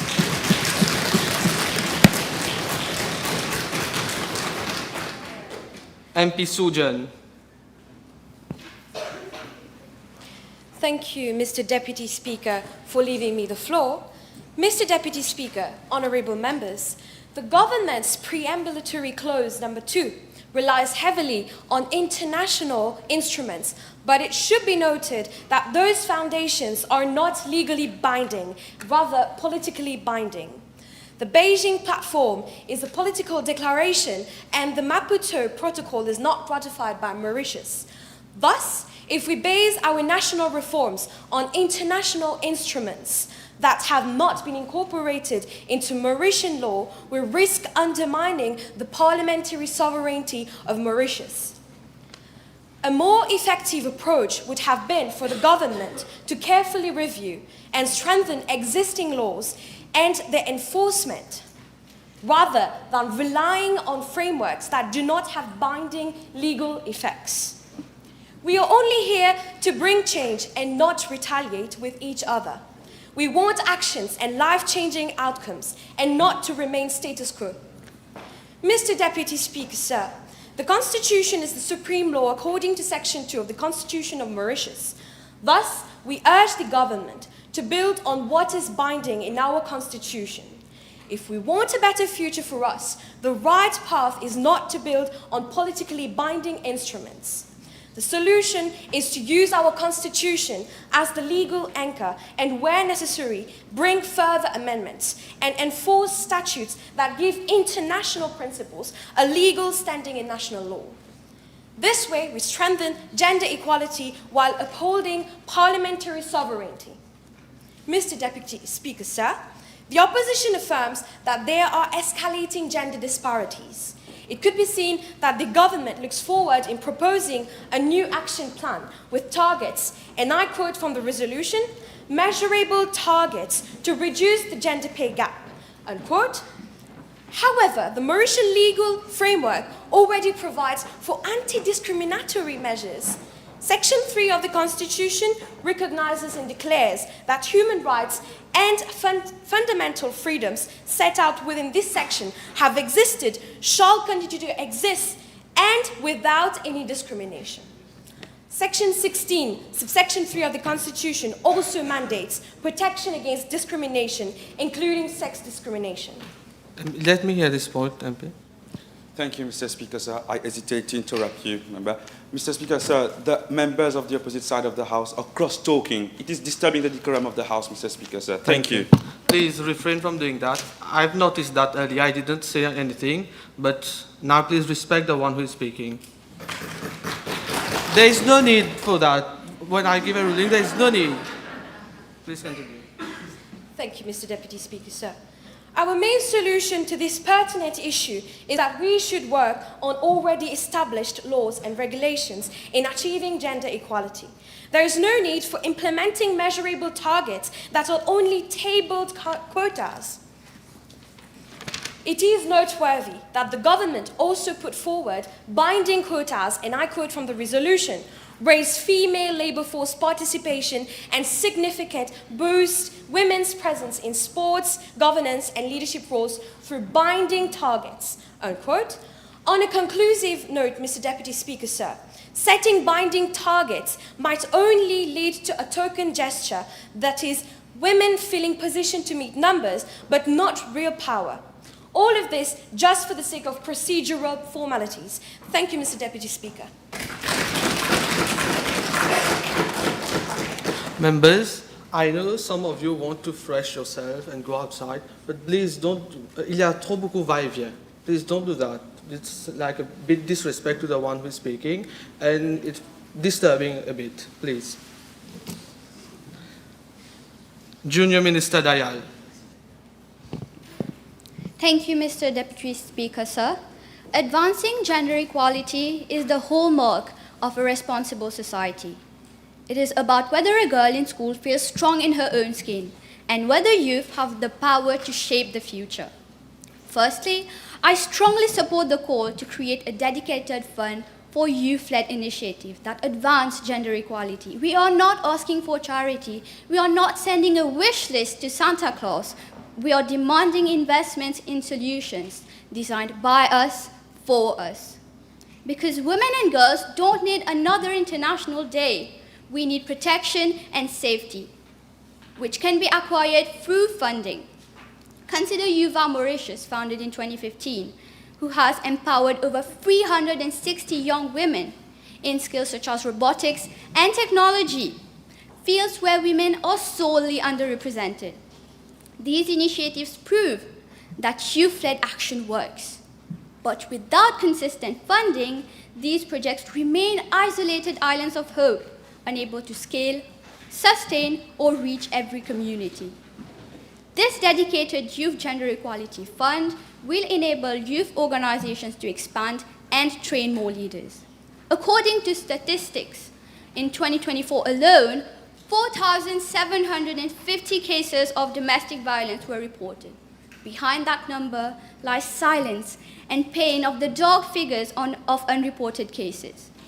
If 4,750 cases are not enough to justify national self-defense, then what is? Should we wait for 10,000? Notre inaction sera jugée par l'histoire. Instead of telling women pas sortir tout seul, let us equip them with tools to defend themselves. The opposition said that we should not be asking women to fight and focus on promoting gender equality, but self-defense is not a replacement for equality. It is a bridge to safety while we continue to build equality. That is why I speak in full support of introducing self-defense programs in secondary schools and communities, which will equip young girls and women with the tools to protect themselves and live without fear. By funding youth-led initiatives here in Mauritius, we not only uphold our national values, but also stand in solidarity with global commitments. Honorable Deputy Speaker Sir, this fund is not just financial, it is foundational. It will lay the groundwork for a society where youth lead progress, where women feel safe, and where justice is not delayed or denied. Let's stop pretending that change is free. Let's stop telling girls pas sortir préciser. Let us instill in them the strength and security they deserve. This is our task as a society, keeping our children safe, as rightly stated by former US President Barack Obama. Thank you.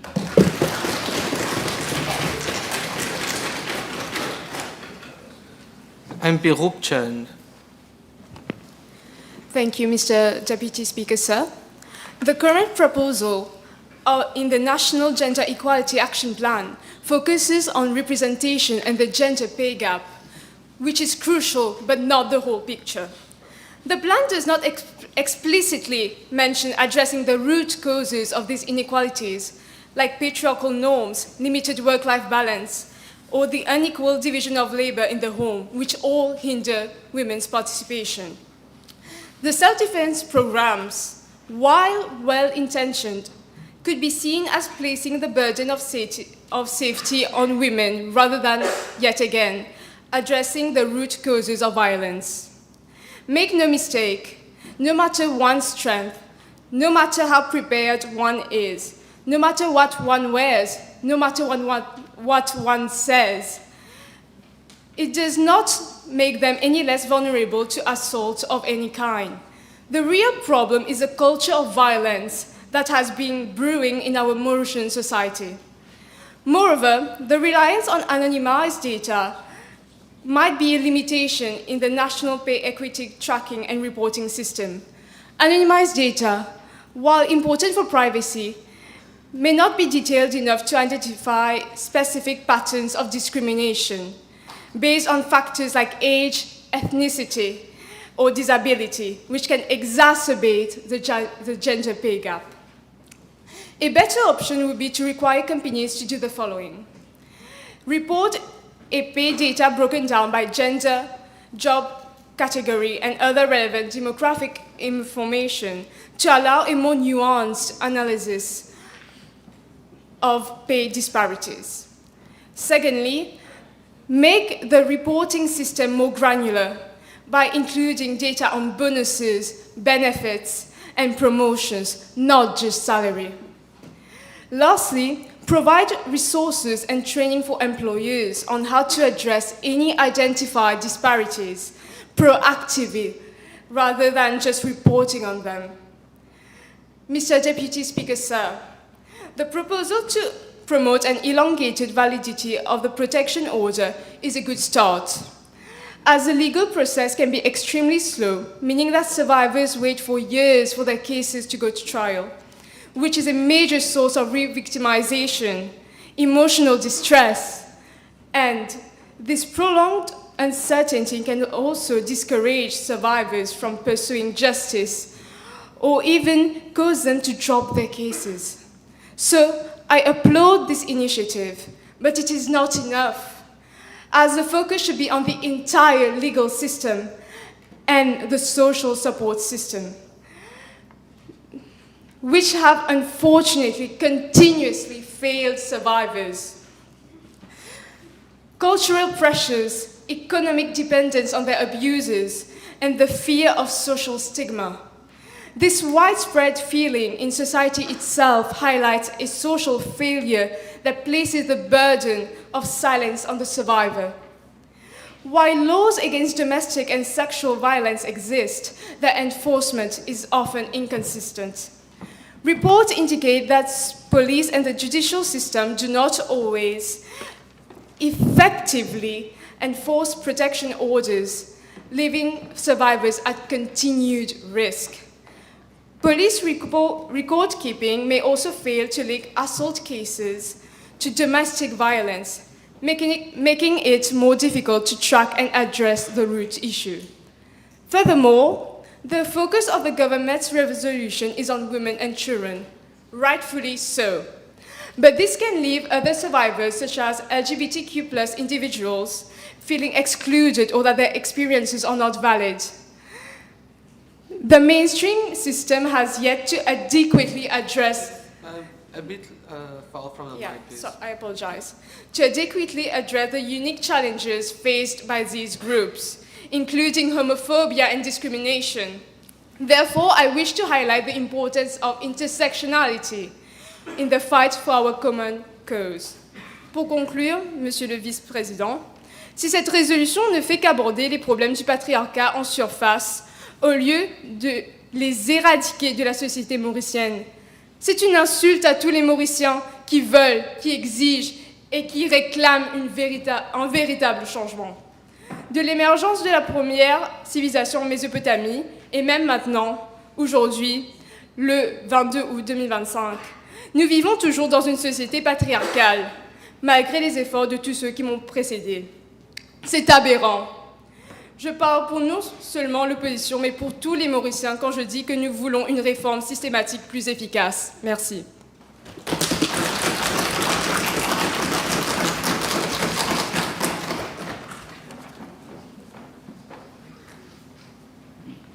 Junior Minister Sipalsad. Thank you, Mr. Speaker, sir. Mr. Deputy Speaker, sir. The issue of gender disparity has been debated over and over. Mauritius has moved forward to address these disparities through various initiatives, such as the National Gender Policy Framework and various gender equality consultations and initiatives. However, we still have a long way to go in removing gender-based discriminations in all forms. Recent studies have revealed that less than 30% of leadership roles in our cultural institutions are held by women. Gender-diverse individuals are nearly invisible in this sector. While women represent the majority of cultural consumers, they are severely underrepresented in decision-making roles. They are less likely to receive public or private funding and more likely to experience harassment in creative spaces. Mr. Deputy Speaker, sir, this is not just an issue of fairness, it is an issue of structural inequality. As a nation committed to the SDGs, particularly goal number 5, we have the responsibility to act. This motion proposes targeted actions as follows. Firstly, mentorship programs to support emerging female and gender diverse artists to help them exchange with professionals who can guide them in career development, acquiring technical skills, and network building. Second, too many artists, particularly women, report harassment, discrimination, and intimidation within cultural venues. Nobody can create, perform, or lead in a space where they do not feel safe. To address this, we are fostering the creation of safe spaces in cultural institutions by calling for mandatory codes of conduct, by the implementation of anti-harassment policies, and by setting up anonymous reporting mechanisms in all state-funded cultural institutions. These will be backed by specialized training programs for staff for staff as well as the management. Third, a set of regular reporting mechanisms will be put in place so we can no longer claim ignorance of these disparities. We must no longer operate Wrap up, in the please. dark. Wrap up. Yes. Mr. Deputy Speaker, sir, we need to ensure that all Mauritians, regardless of gender identity, see themselves reflected in our national story. The opposition is just here to talk, but we, as the government, are here to walk the talk. Ce gouvernement a des intentions sincères et un plan d'action concret pour arriver à ces résultats tangibles. The art and culture of our nation reflects its soul. If the soul of our country is to be truly vibrant, it must include the voices of women and gender diverse individuals, not just as performers or assistants, but as leaders, decision makers, and innovators. So let us strive to achieve this goal and build a brighter future. Thank you.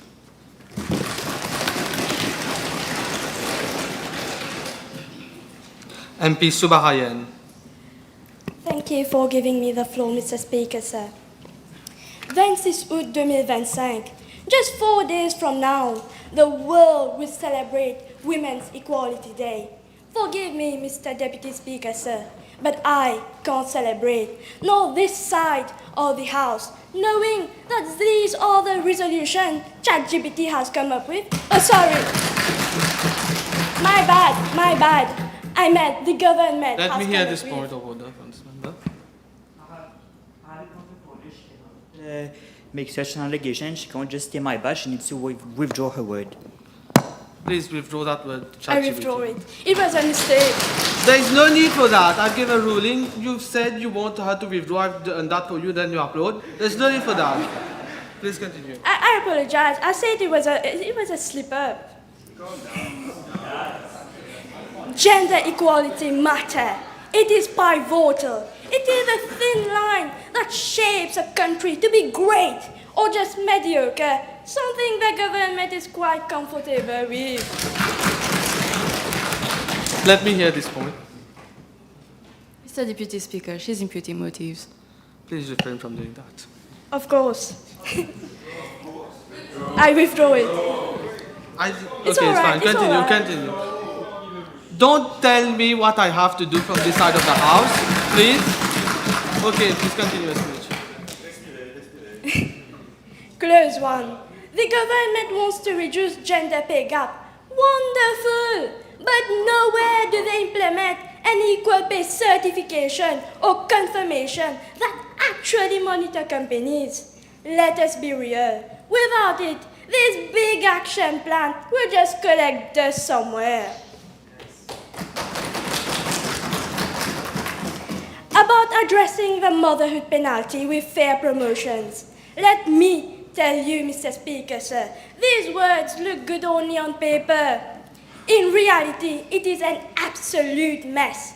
Why not seize this opportunity to have gender-neutral parental leave?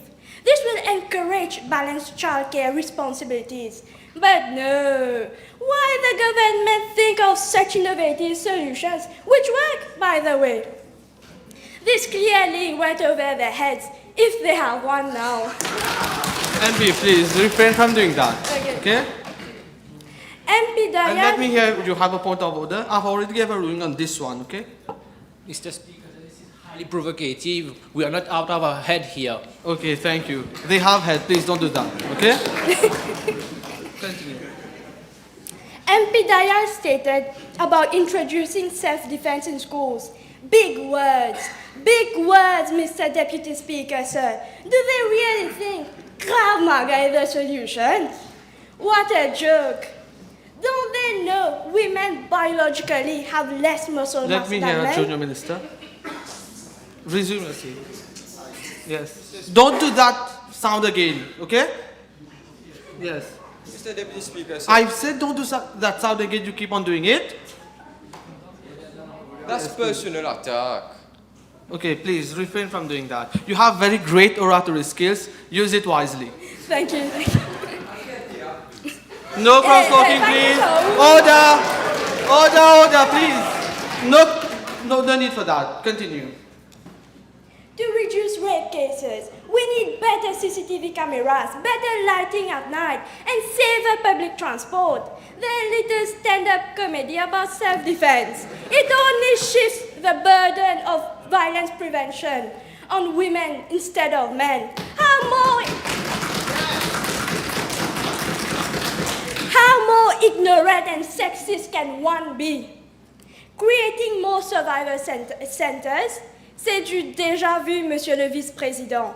To truly reduce GBV, we need long-term solutions. This includes governmental assistance via monetary grant. Voilà votre solution. Wrap up your speech, please. Of course. There is no need for that. You have interrupted her. I've given her a bit more time because she can conclude, so please don't make fun out of this. Continue. Clause 7, spending 10% of investment. Where is the logic in this? Logicless this government so far, even Google Maps can't find it. Here's your solution, menstrual leave. Faire d'une pierre deux coups. One hand, it boosts productivity. Other hand, it provides a supportive workplace for women. Women's lives are not toys for government to play with. We demand respect. We demand equality. The government believes. We know. The government think. We deliver. The opposition will only vote in favor of this motion if it is subject to some constructive changes. Thank you, Mr. Deputy Speaker.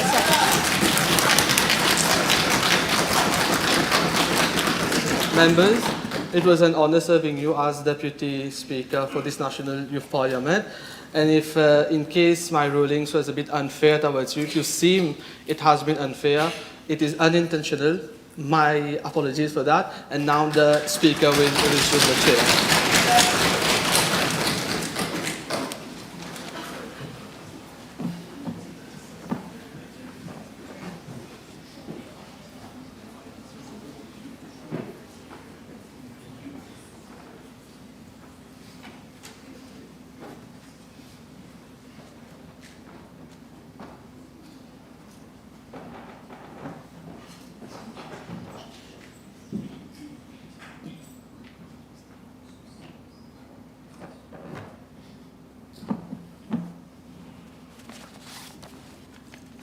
Members, pray be seated. Members, as you are all aware, we have to finish with the debate on the motion before noon. I will therefore urge members from both sides of the House to avoid raising frivolous points of orders which disrupt the proceedings of the House, and I will not entertain same. Please adjust your speech time accordingly. Minister Banju. Thank you, Mr. Speaker, sir. Mr. Speaker, sir, when this government calls for a dedicated institution, we do not mean more bureaucracy, but a center delivering real solutions. Mr. Speaker, sir, through awareness training, we challenge harmful stereotypes and strengthen institutions with respect and dignity. And with free Wi-Fi training, free ICT training for housewives and women entrepreneurs, we equip them with digital skills, entrepreneurship tools, and the economic power to thrive in today's economy.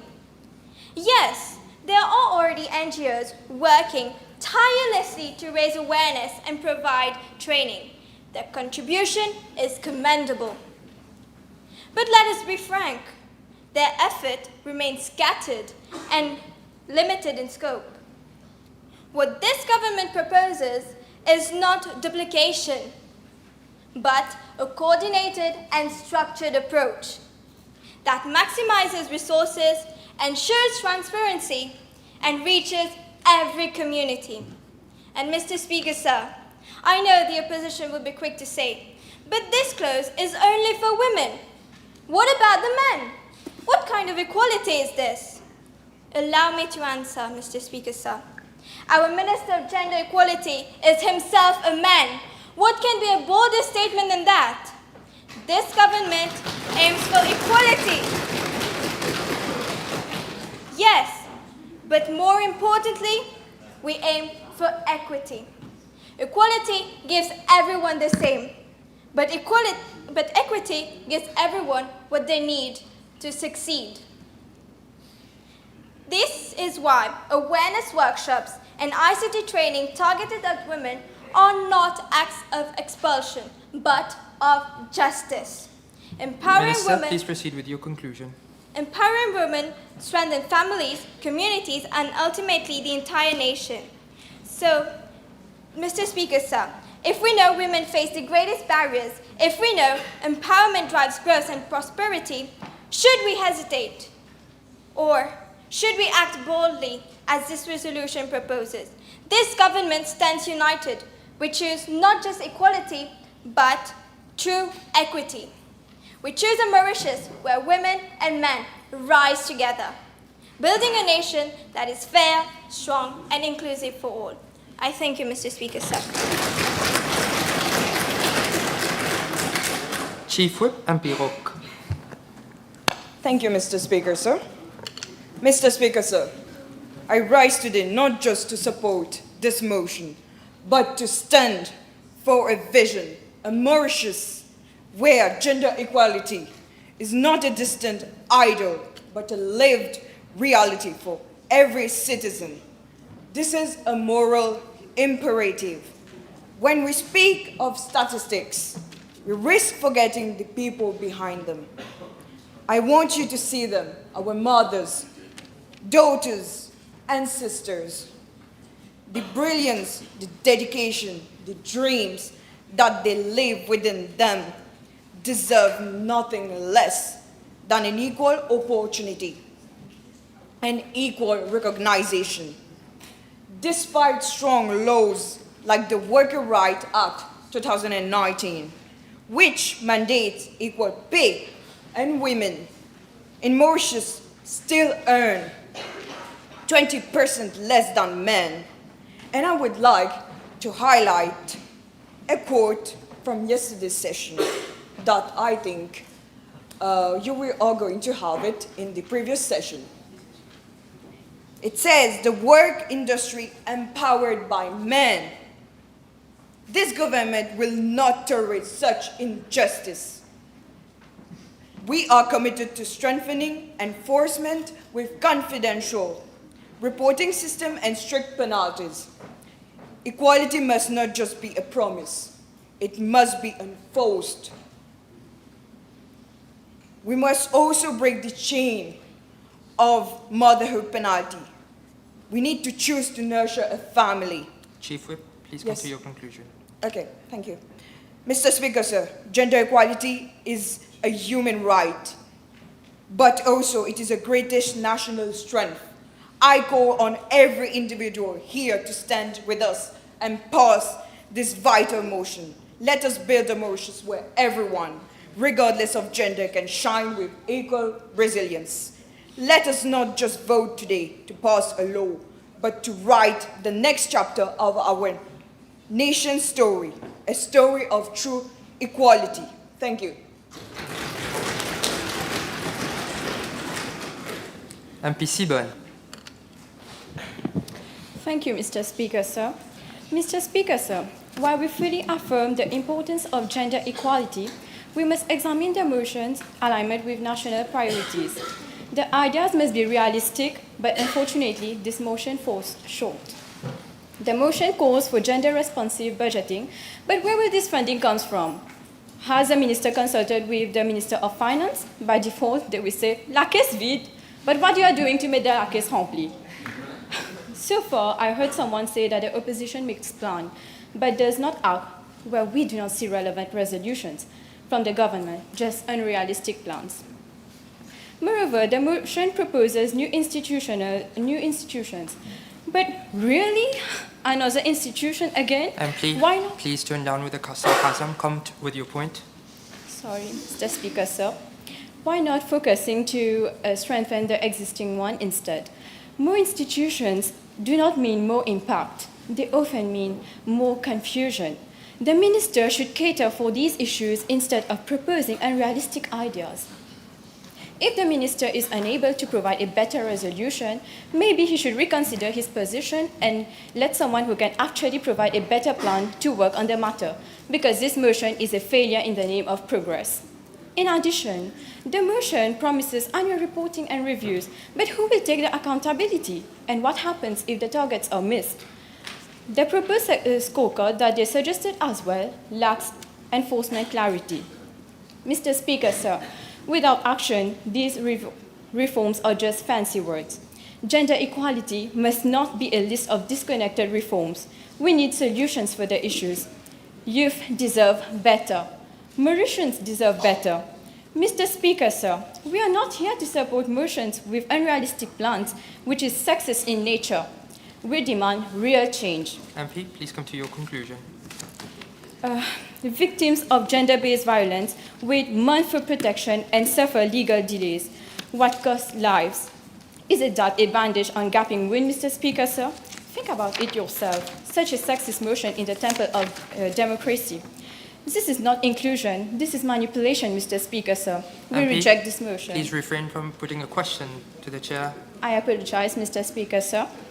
This motion is not a solution. It is an insult to every woman who has been underpaid, overlooked, abused, Please conclude and ignored. your last sentence. We demand real reform, not slogans, not scorecard, not portals. We see through the performance. We will not be silenced, we will not be pacified, and we will fight for real justice. Thank you, Mr. Speaker. Minister Mahmoud Ali. Thank you, Mr. Speaker, sir. Mauritius cannot speak of equality if women do not feel safe in their home. We cannot speak of progress if the land title bear only one name. And we cannot speak of justice if a mother must choose between care and a paycheck. Ownership is power. Mauritius already has the framework to act. The National Gender Policy 2022-2030 guides legislation, governance, and empowerment. My ministry aligns our housing measures so that the equality is designed into tenure, state, and services. A woman's name on the deed is not charity. It is recognition of her equal place in the family and in the economy. Safety is dignity. To every survivor of violence, the state owes more than just words. Protection must be tangible. The government has expanded family support services with new one-stop services open in Suac and Bamboo, and additional services planned for Saint-Pierre and Piton to help survivors access shelter, counseling, and referral quickly. Mr. Speaker, sir, housing is more than just walls and roof. It is an opportunity. Equality is not a slogan, it is infrastructure. Under the national policy, gender mainstreaming is required across sector. For land and housing, that means state plan with access to service and safety by design, so women can participate fully in education, work, and enterprise from where they live. The housing sector itself must lead by example. We will launch pay equity audit and open procurement opportunities to women-owned firms. Mauritius cannot talk of nation building while half the nation is left out of it. Minister, please proceed with your conclusion. We're short of time. Monsieur le Président, investir dans les femmes, c'est investir dans l'avenir de Maurice. This is not charity, this is justice. This is not expense, this is investment. And this is not optional, this is inevitable. And Mauritius will not be left behind. Thank you. MP Sundar. Thank you, Mr. Speaker, sir. Mr. Speaker, sir, gender-based violence is not just a personal tragedy. It is a societal challenge that weakens the very foundation of Mauritius. Survivors often carry invisible scars, psychological, emotional, and social, which hinder them from rebuilding their lives with dignity. C'est pourquoi il est essentiel d'établir des centres pour survivantes dans notre pays. These centers will not only provide shelter, but also medical care, psychological support, legal assistance, and empowerment programs, all under one roof. They are not just mere buildings, they are sanctuaries of hope, dignity, and justice. Mr. Speaker, sir, these centers represent concrete action, not abstract promises. Now, some may ask about the cost. Can we put a price on safety, on dignity, on justice? La question se pose. Survivor centers are not an expense. They are an investment in human rights, an investment in equality, and an investment in a safer Mauritius. Mr. Speaker, sir, protecting citizens is not optional, it is fundamental. And by establishing survivor centers across Mauritius, we send a clear message. Every survivor will be heard, every survivor will be protected, and every survivor will rise again. Mr. Speaker, sir, the House has a choice today between inaction and courage, between silence and justice. Let us act decisively and leave a legacy of protection and equality. Pour conclure, Monsieur le Président, ainsi j'exhorte les membres de cette Chambre à soutenir cette résolution dans son intégralité et à reconnaître l'importance cruciale des centres pour survivantes dans notre lutte pour l'égalité des genres. Merci, Monsieur le Président.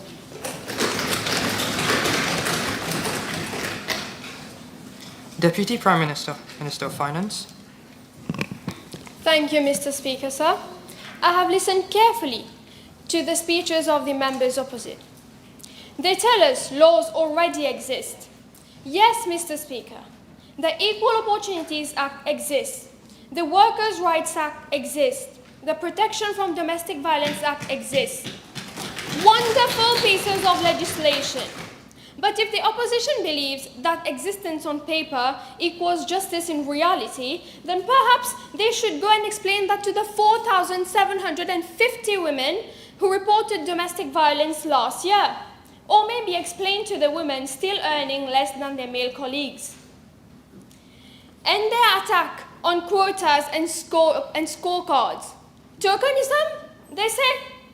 Mr. Speaker, this is the classic line of those who benefit from the status quo. When systems are designed to favor a select few, suddenly merit becomes the excuse. We are not handing out favors, we are removing barriers. Take a look at our government, our cabinet, which consists of nearly half of women. This is how much we have gender equality at heart. Mr. Speaker, this government prefers action. We prefer boldness. We prefer results. The opposition says we must wait, we must be patient, we must do less. Well, women have already waited centuries for equality. This government chooses progress and not excuses. And if ambition frightens the opposition, perhaps that says more about their comfort with inequality than it does about our plan for justice. Thank you, Mr. Speaker. Opposition Whip, MP Gambo. Thank you, Mr. Speaker, sir. Mr. Speaker, sir, I wish to propose an amendment to the motion, as this is a matter of concern which affects the youth and women of this country, HIV and AIDS. The progress achieved by SADC member states, including Mauritius, in advancing sexual and reproductive health rights, SRHR, and combating HIV and AIDS is commendable. In that regard, Mauritius has demonstrated a proactive and multi-sectoral approach, serving as a model for the region. However, it is noted with sadness and shame that some young people and women still do not have access to youth-friendly SRHR services, information and care. Peut-être, Monsieur le Président, que les complotistes ont raison, que la Terre est plate car le monde ne tourne clairement pas rond. The Youth Parliament calls for stronger integration of gender equality, SRHR and HIV response to ensure the dignity, health and empowerment of all Mauritians. As such, by sharing best practices, fostering regional cooperation and scaling up innovative approaches, Mauritius can support neighboring SADC countries in enhancing their SRHR and HIV responses, while addressing systemic inequalities and improving health outcomes for vulnerable populations. Nous avons entendu les constats, nous connaissons l'urgence et nous n'avons plus le droit de rester immobiles. Cet amendement transforme notre devoir en action et notre avenir. Thank you, Mr. Speaker, sir. Thank you. MP Dulmeer, your concluding comment. Mr. Speaker, sir, members, we might have different pathways, but the same goal. We indeed acknowledge the amendments brought by the opposition MPs and will implement same. Being in favor of this motion offers comprehensive and inclusive plans to tackle one of the world's most urgent problems, ensuring a sustainable and equitable future for all. Adopting action plans with achievable targets in order to reduce the gender pay gap, increase women's participation in political affairs and sports will undeniably contribute to major breakthrough.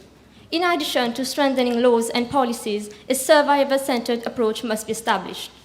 It will simultaneously assist in new and healthy ways to manage conflicts and relationships. Further measures, including those of giving training to women, enhancing literacy, entrepreneurship, and as well as economic empowerment will allow women to be in control of their own lives. Nonetheless, achieving them requires immediate and collective actions from everyone, starting from individuals, societies, communities, and even businesses. The urgency of this SDG is greater than ever and acts as a blueprint for a more sustainable future. Time is running out and accelerated efforts are required. So let us all work hand in hand and create a better Mauritius. We, being just NYP government, who never said lack his feet, we will provide tangible solutions to create and thrive in peaceful and prosperous societies. Mr. Speaker, sir, I commend the motion to the National Youth Parliament. Thank you. Members, this is the end of the final motion before the National Youth Parliament. I shall now put the question before the House. The National Youth Parliament resolves that Mauritius adopt urgent legal, institutional and community reforms to reach gender equality and equal pay, strengthen protection against gender-based violence, and increase women participation in leadership and decision-making. Those in favour say aye. Aye. Those against say no. The ayes have it.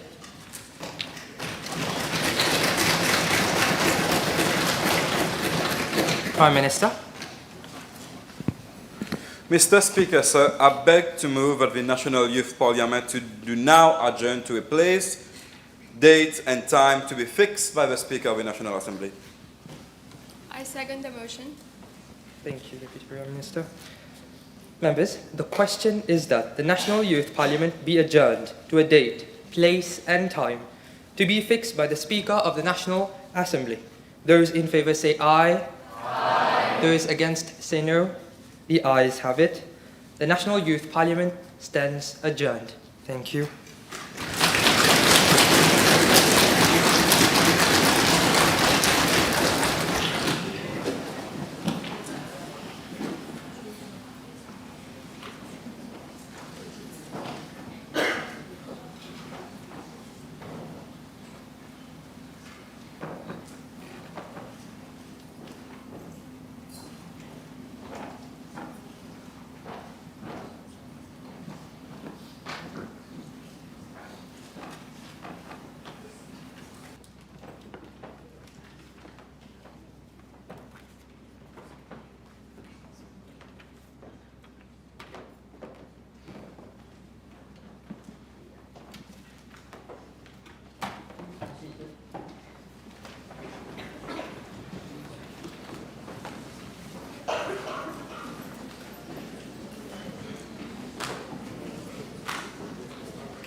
We have now reached the last segment of this program. I want to invite Honourable Madam Speaker to resume her chair, please.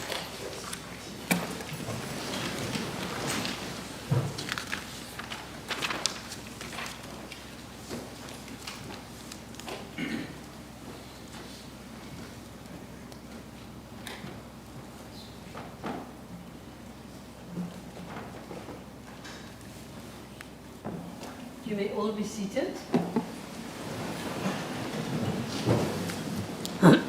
First of all, we'd like to invite Madam Speaker for the award of certificates to all the participants and the mentors. So we'll call one by one, and you'll proceed to the table, in front of the table for the award of certificate. Madam Speaker.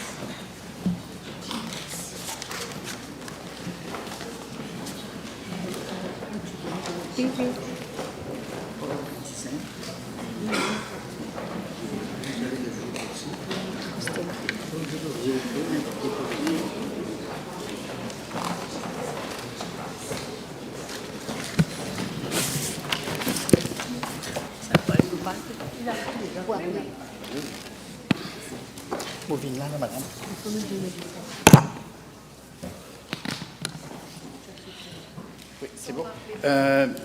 Miss Rock, Marie-Noémie Chanel.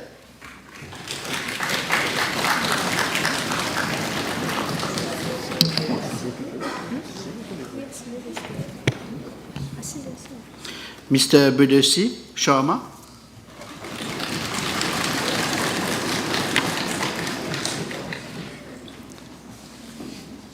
Miss Kulpoo Dia Kushali.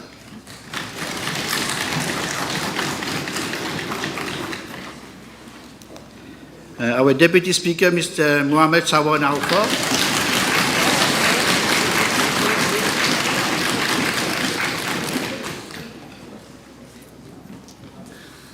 Miss Sundar Bhavatyata.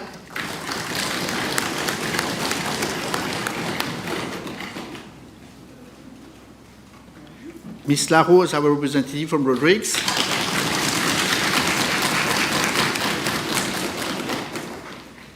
Mr. Munjiria Duchien.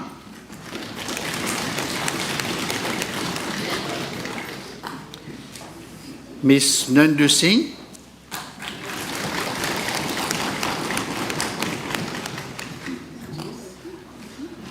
Our Prime Minister, Mr. Kyle Ridley-Dael.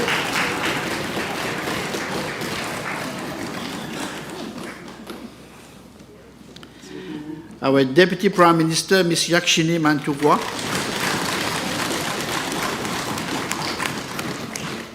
I will now, thank you, Madam Speaker. I will now invite the Clerk of the National Assembly to, for the award ceremony. So, Ms. Mahoumad Ali Alia.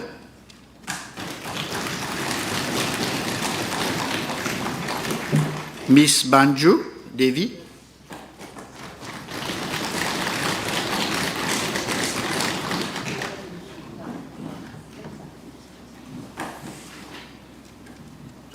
Mr. Sigulam Altaf.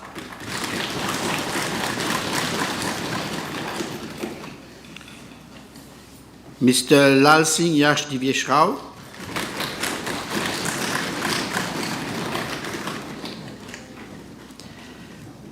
Miss Siben Jeroshua Devi.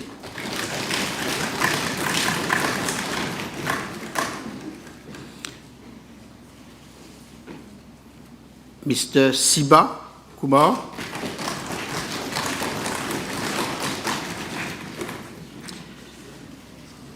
Mr. Desoy Nakul Kumar Verma.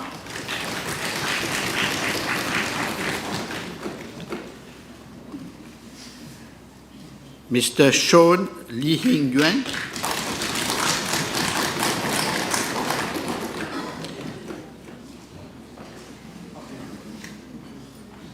Miss Durga Pariag.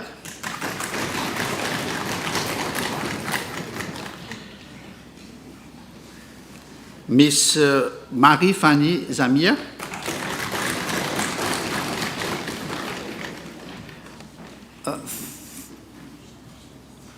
Thank you, Madame Le Pen. I will now invite the Deputy Prime Minister to come forward. Deputy Speaker, sorry. I'm a bit confused about the Youth Parliament, so the Deputy Speaker.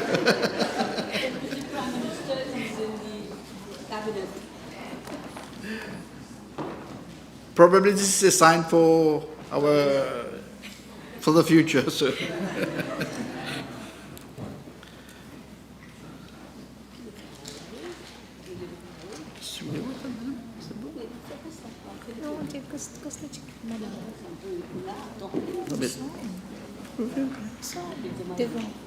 Devant là, c'est bon là. Okay. Mr. Chatu Uday.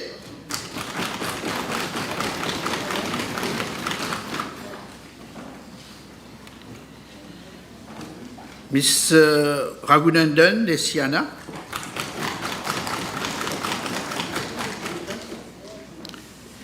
Miss Ahamudali Sharfa.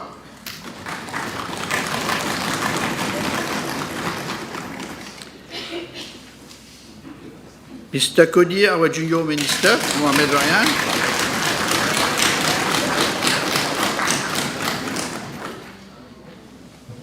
Miss Kiramet Sabia Banu.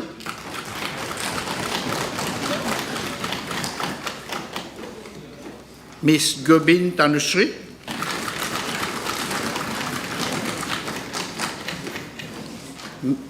Miss Dominique Marie-Delphine Sophie.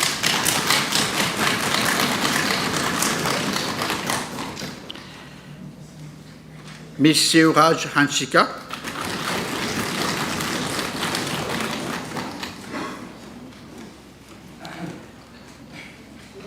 Mr. Supan Mohsaheb Hussain.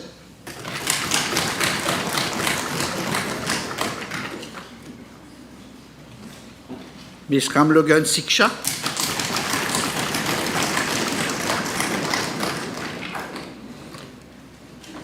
Mr. Veria Johans.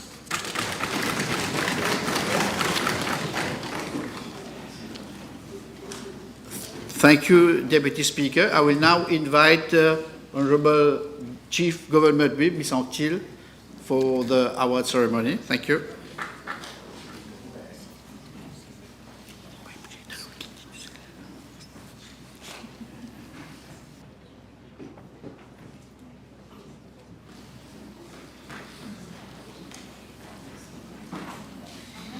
Mr. Sipa Asad Rohan.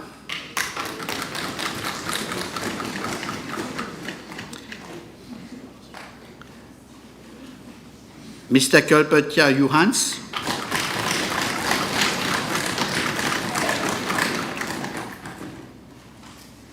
Miss Sanchi Hanshita.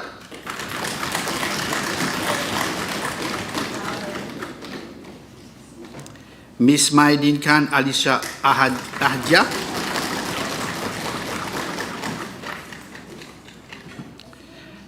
Mr. Lul Jawahir Sharma.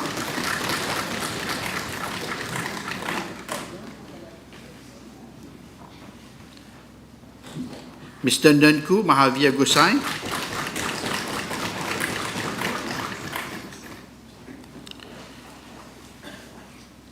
Mr. Toy Nigel Angel.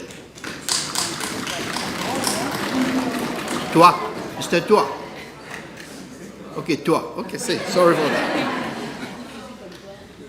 C'est pour pas te tutoyer. Okay. Miss Sipa Sadria Bihana.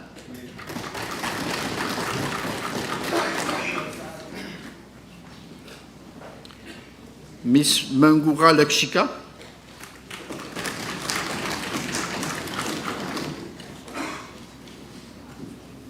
Miss Sheikh Hussein Zara.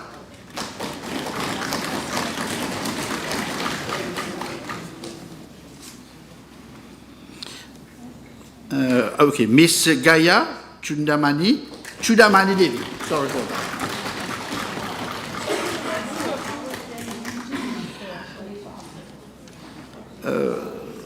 Thank you, Madam Antil. I will now invite the Junior Minister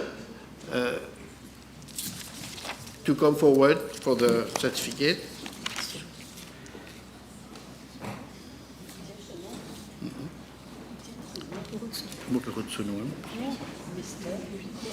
Mr. Sidney Pierre, apologies for that, sorry.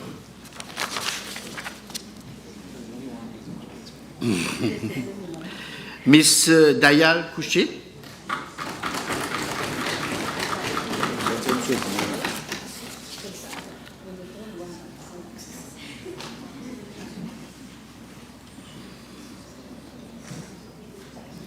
Miss Dulmeer Shahira.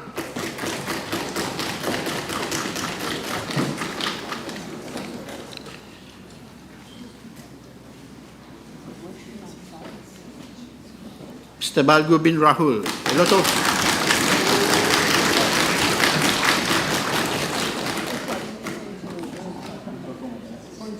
Mr. Biari, always.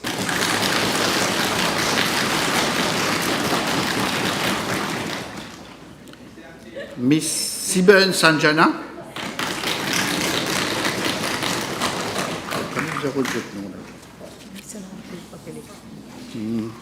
Miss Munbud Mohan Ishika, our leader of the opposition.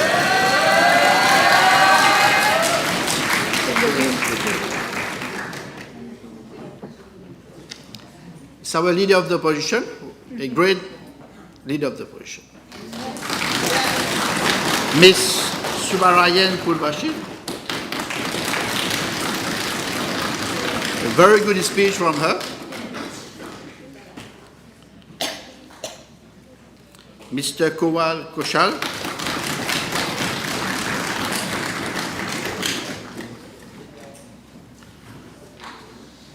Miss Sansourwa Jilasha.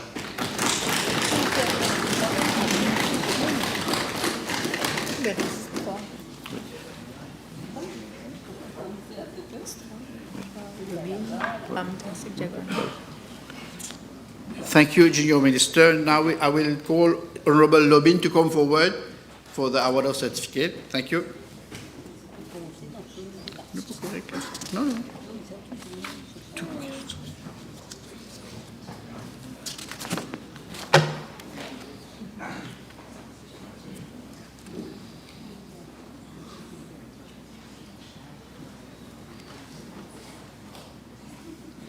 Miss Dabicharan Tanvi.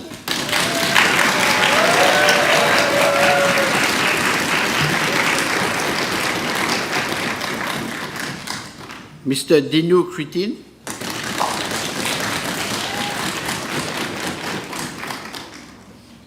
Mr. Hosseini Mehran.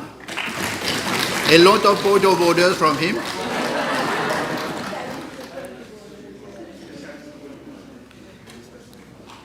Mr. Kadir Sheikh Ishfaq.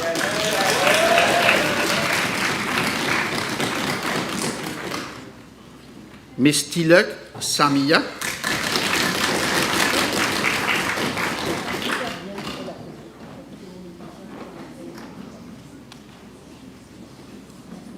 Ms. Rohiman Zainab Bibi.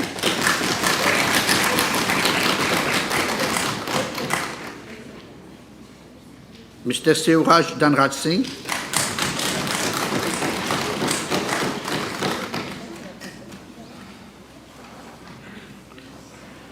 Mr. Kailas Chandradas.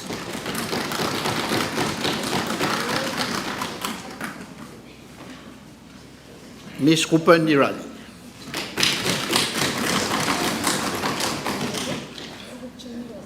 Rupchand Nirali.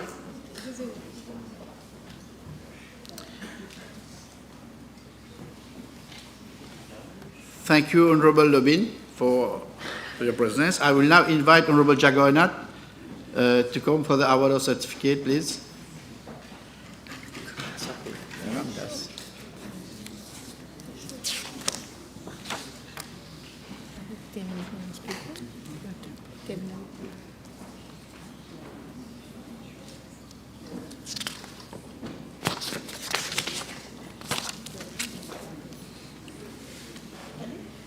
Okay, sorry. Mr. Bandhu Yash Sharma.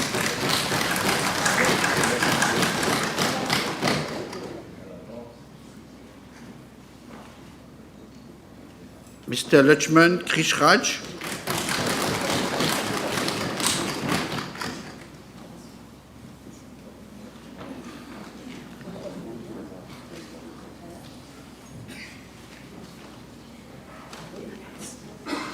Mr. Miss Surjan Riwati.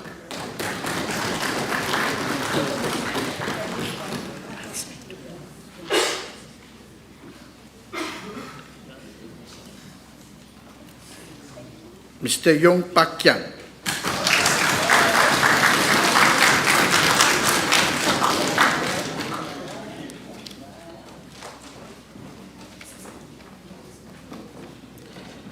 Mr. Digambar Gyan,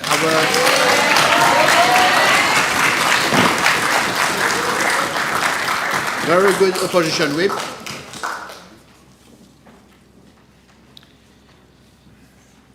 Mr. Prayag.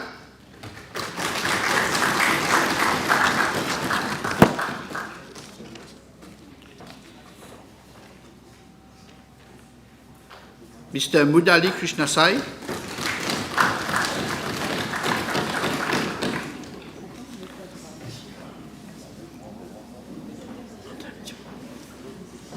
Thank you, Honorable Jagannath. I will now invite Honorable Ramdas to join us for the award of certificate.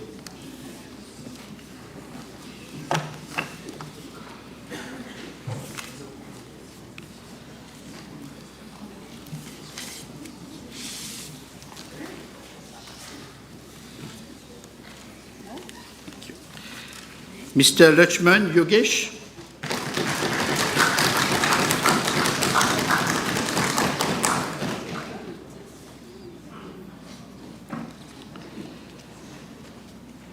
Mr. Ansa Hans.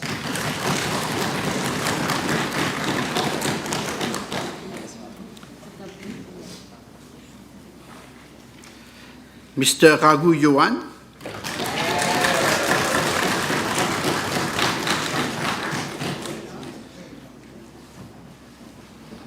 We'll now call the officers of the clerk's cadre. Ms. Lee Manyan, clerk assistant.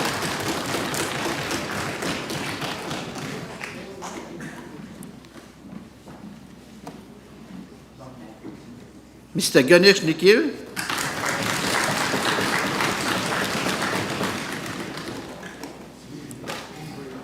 Deputy Clerk, and our clerk, Ms. Uzia Hannah.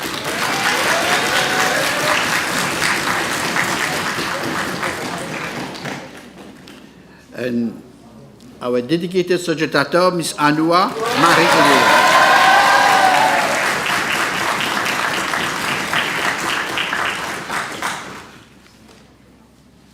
Thank you, Mr. Honorable Ramdas.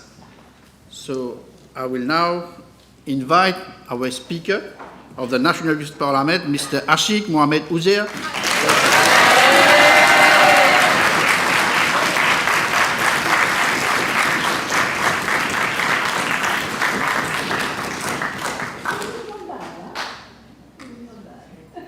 These were our participants of the NYP. Now, last not but the least, our mentors who have been very helpful to assist our participant, Ms. Munga Vaishal.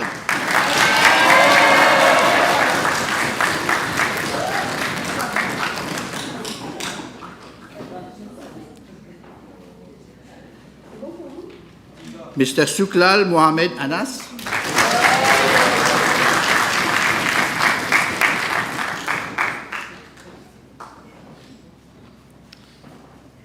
Miss Waidna Fatima Sabah.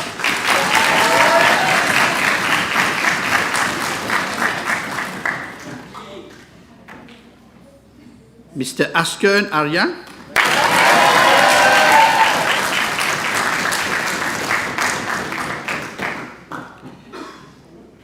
Miss Rashpal Pushka.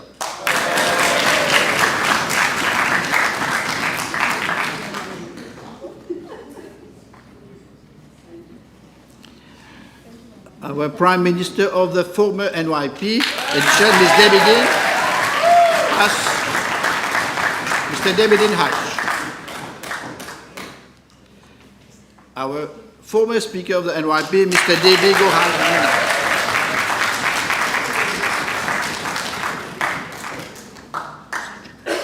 Our former Secretary, Ms. Nanette Nice.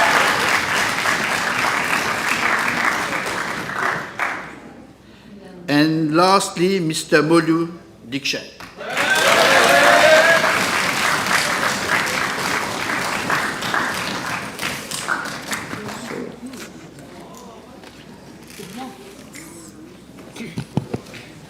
Madam Speaker, we resume her seat.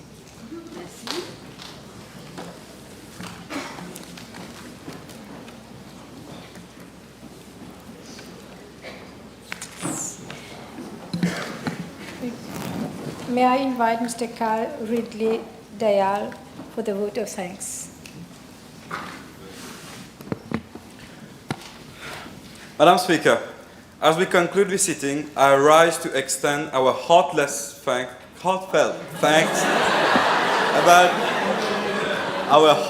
thanks to you. I would also like to thank immensely Madam Speaker and the clerks who gave us this wonderful opportunity. I would also like to thank our Mr. Speaker, Mr. Asik Uzair, and Deputy Speaker, Mr. Naufar, for their guidance in steering today's proceedings with fairness and clarity. To members, for your valuable contribution and the spirit of constructive debate. And to the clerk and staff, I would also like to thank you for helping us and ensure that our work runs smoothly. Finally, we thank those who follow and support the work of this House, reminding us that our deliberations here serve the people above all. With these words, I respectfully offer this vote of thanks.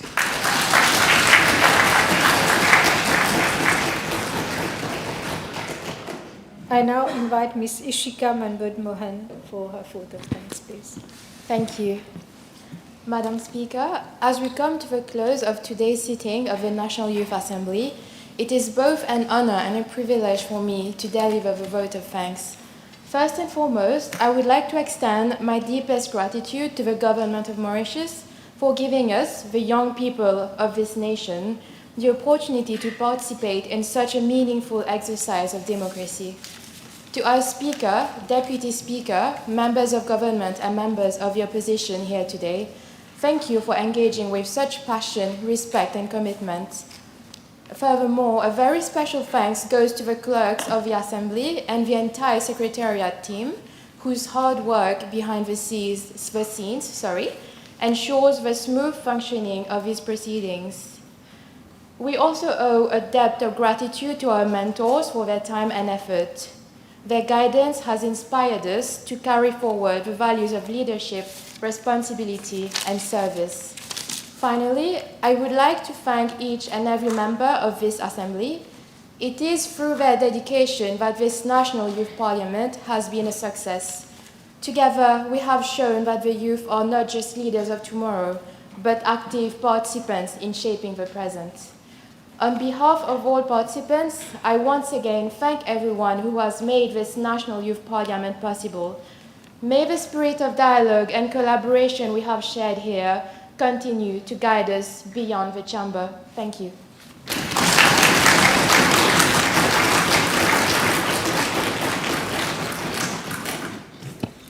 Madam Speaker will now deliver the closing speech. Chers amis, l'émotion est palpable, y compris de mon côté. Et je suis sûre du côté de mes amis qui sont assis dans le VIP seats là-bas. The past 2 days, my dear friends, has been very dense in this National Assembly, while young persons have expressed themselves on major issues of interest to all of us. I have enjoyed every minute and have received many expressions from various quarters on the high quality of your interventions, your excellent communication skills, and your apparently convincing ideas. Bravo to the speaker. I mean the National Youth Speaker. And bravo to the National Youth Deputy Speaker.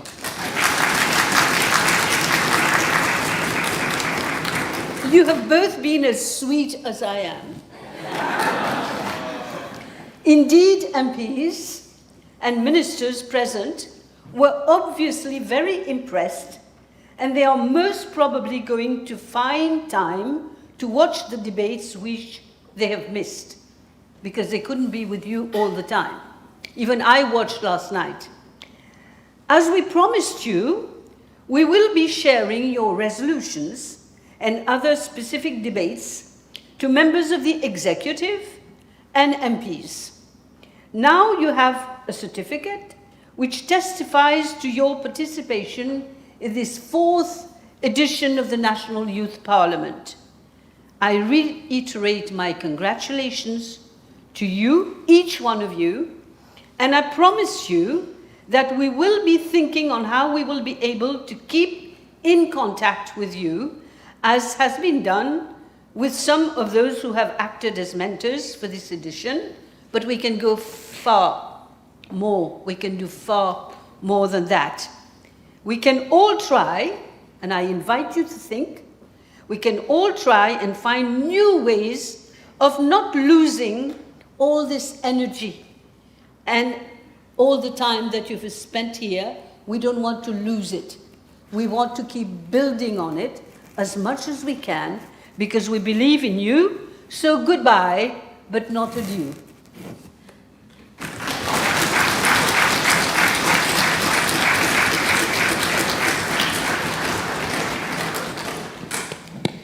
Well, this brings us to the end of this session. Thank you all, and good luck for whatever you're going to start as from here. Thank you. House is adjourned.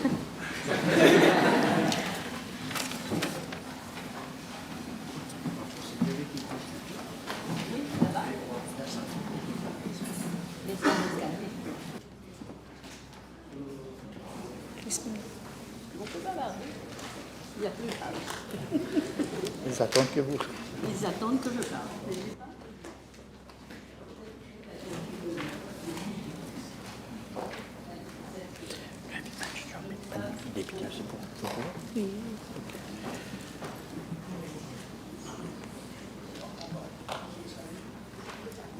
Please, you may resume your seat.